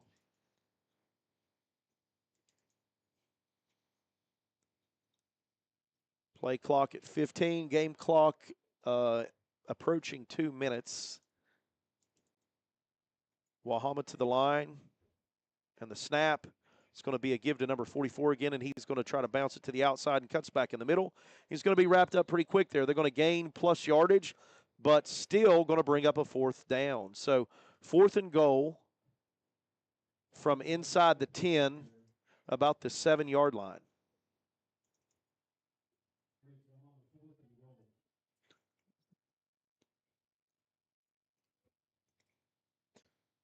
I figure they'd give the big guy a chance for a field goal here. Yeah. Offense on the field for fourth down, motion, bobbled snap again. It's going to pick that up, and he's going to be hit and met. 59, so that'll take care of that. That'll end Wahama's drive. Red Devils make the stand. 55. 59. Maybe 55. We'll give it to Sam Bailey. So good job there on the number 2 group, holding up Wahama's number 2s there, so keeping them out of the end zone. Minute 45 on the clock. Here's the score sets at 57-8 in favor of Wahama. Red Devils will take over on the fourth down stop as the offense comes to the line. So you're probably only going to get 2 or 3 more plays here, I would imagine, Coach. Not very many. So Maley gets the snap. Looks like going to take that up the middle by Rome Riddle, and he's going to get 8 or 9. So good hard run up the middle there. Good tough run by Rome Riddle. Picks up about 8.5, so we'll have second and short, second and 1, long one we'll call it. And we're going to have a stop for an injured White Falcon as he's going to come off the field.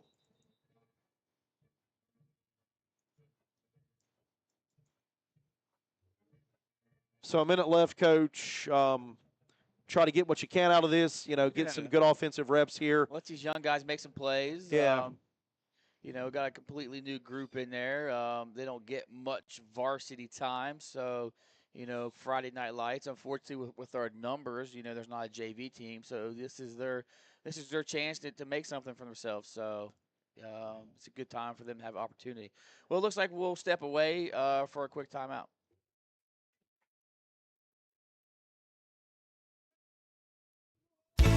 K&B Supply in Elizabeth at 303 Juliana Street is your place for custom-made hydraulic hoses for your equipment. From 1/4-inch to 3/4-inch hose, we also have PTO drive lines and U-joints and 5-gallon buckets of hydraulic oil. Stop by and have Kevin make that new hose for you and save the trip out of town to get one. That's K&B Supply, 303 Juliana Street in Elizabeth, West Virginia, or call 304-275-1141 today. At Matheny Whited Funeral Home LLC, located at 488 Juliana Street in Elizabeth, West Virginia, we honor our families with dignity and respect. We offer traditional services, cremation, pre-arrangements, pet cremations, and monument sales. At Matheny Whited Funeral Home, you are family, not a number.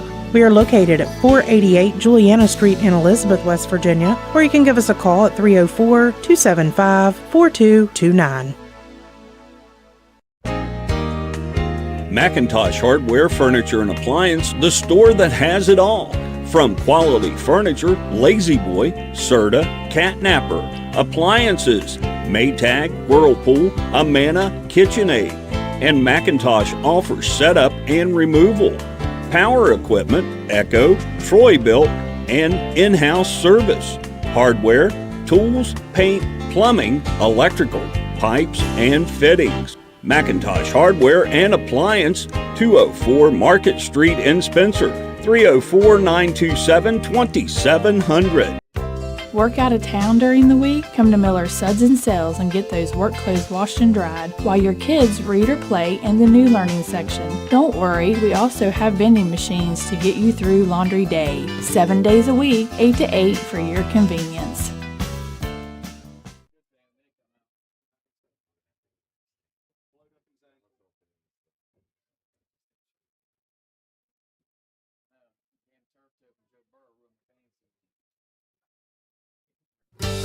Miller's Quick Stop, located on Mount Zion Ridge near the high school, now has 6 different flavors for their bone-in and boneless wings. We also have fresh from the oven pizza and mouth-watering subs to choose from. We also have made-to-order salads and all kinds of drinks to choose from, including ice-cold adult beverages. Stop by and check out our full menu or call your order in today at 304-354-5945. Miller's Quick Stop on Mount Zion Ridge. Go Red Devils! Let Mini Hamilton Health System be your choice when you or your family member has had a major illness or injury and needs extended rehabilitation and or therapy. Our swing bed program makes it possible to recover closer to your home. Mini Hamilton Health System, better healthcare, better living. Mini Hamilton Health System, your partner in health.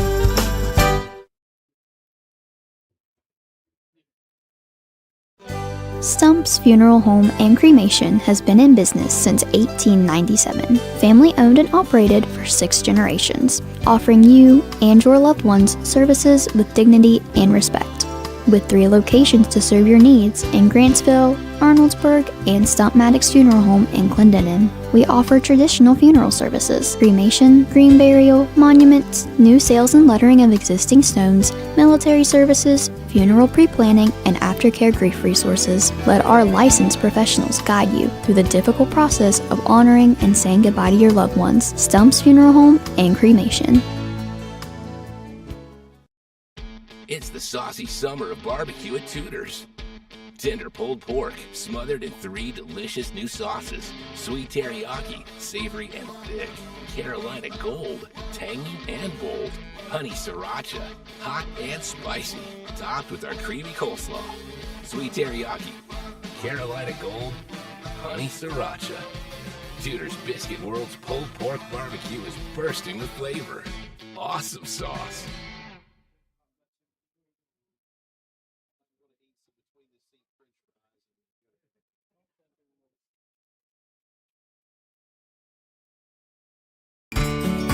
Hello, I'm Drew Miller, the owner of WVRC 104.7 FM, and I am excited to announce that WVRC Calhoun Sports is proud to be partnering with the 1982 Foundation to make sure that they have service to do football, baseball, and softball games throughout the season. The 1982 Foundation is the platinum sponsor and has purchased Starlink and service for the Calhoun broadcast crew to ensure that the crew has service wherever they may go. Check out the 1982 Foundation's Facebook page and listen to WVRC for all of the updates on their upcoming events.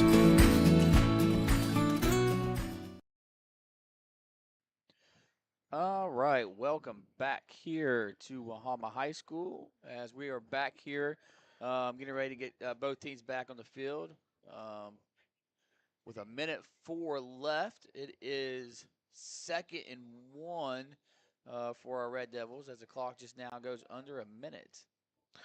All right, and there's the snap. It's going to be attempted to run up the middle.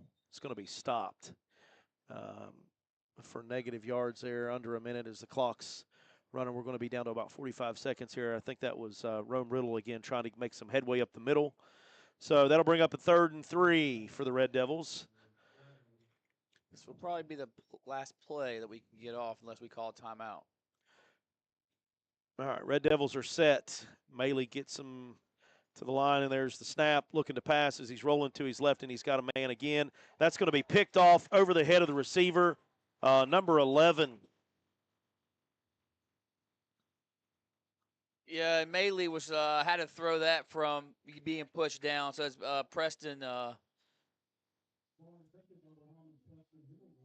So nice play by there, and that's the ball game, folks. As All right, Wahama wins it 57-8. So we will stop take some commercial breaks before we come back and break down this game, preview next week, and give you out the player of the game.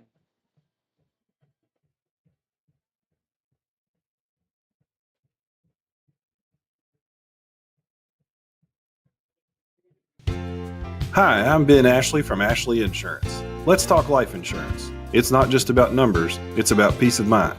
Picture this. Would your family be able to continue on financially if you weren't there? Life insurance can be the answer, and our team is ready to help you. We've got affordable coverage and expert guidance because your peace of mind is our priority. So don't wait for the unexpected. Call Ashley Insurance at 304-927-2175 or visit ashleyinsurers.com.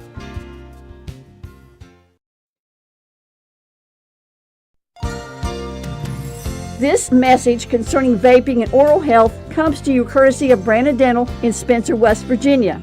Vaping has become a popular alternative to traditional smoking, with many viewing it as a safer option. However, vaping carries its own risks to your oral health, such as dry mouth, gum disease, tooth sensitivity, bad breath, tooth decay, and mouth sores.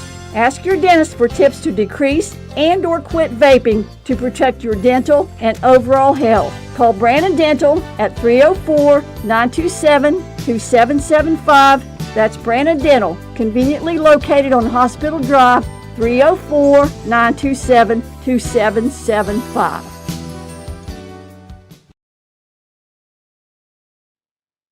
All right, ladies and gentlemen, welcome back to Wahama as we break down this game and recap it. As the final score is the White Falcons of Wahama 57, your Calhoun County Red Devils 8.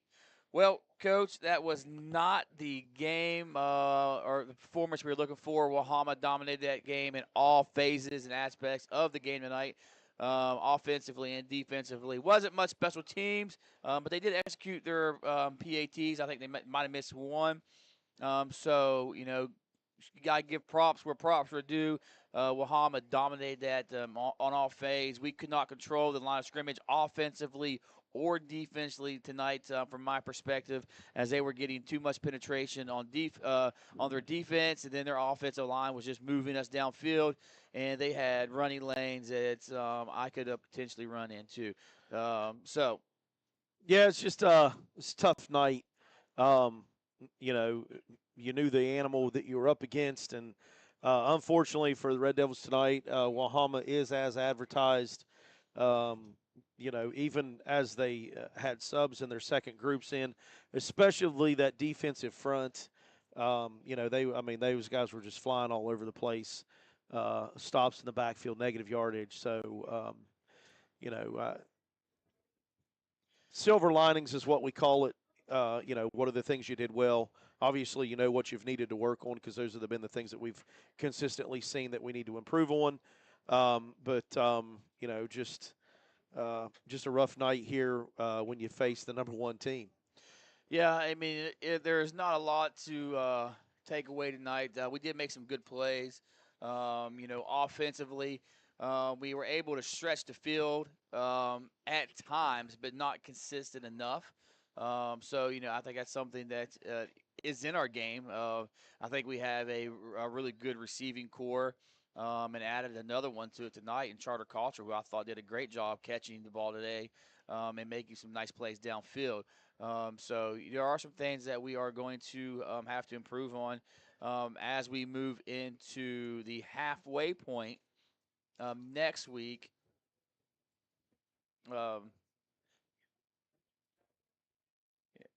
So as we move into next week, moving forward to Tulsa. Yeah, and you know, as we talked about earlier there at halftime, with the potential for what the rest of the season looks like there's still definitely some winnable games down the line here. You know, and so there's still a lot to look forward to. Looking to see some more of the development of opening up that offense with some more of the passing game, because right now that's your strength. So it's really going to come down to can you stop the run as we get into this week of practice and next week. Yeah, and right now Tulsa's down 26-0 to Buffalo the third quarter. So it looks like both teams will be entering week 5 1 1-3. And so that'll be that's a week good 4. mashup for us, I think. When you look at Tulsa, you should be pretty competitive there, and have a real good shot at getting back to close to a 500 record. So Yep. Score stats are in. Yeah, stats are in. So we got rushing. Charter was 10 rushes for 16 yards. Rome with 3 carries for 9 yards. Brennan was 7 for 16 for 200 yards with 1 INT. Trevor was 1 for 3 for 9 yards and 1 INT. Charter Cottrell with 3 catches for 134 yards. Good job there, Charter, on those stats. Gavin was 1 catch for 46 yards, and Schoolcraft 3 catches for 20 yards. So we will pause real quick for the Calhoun Banks Player of the Game.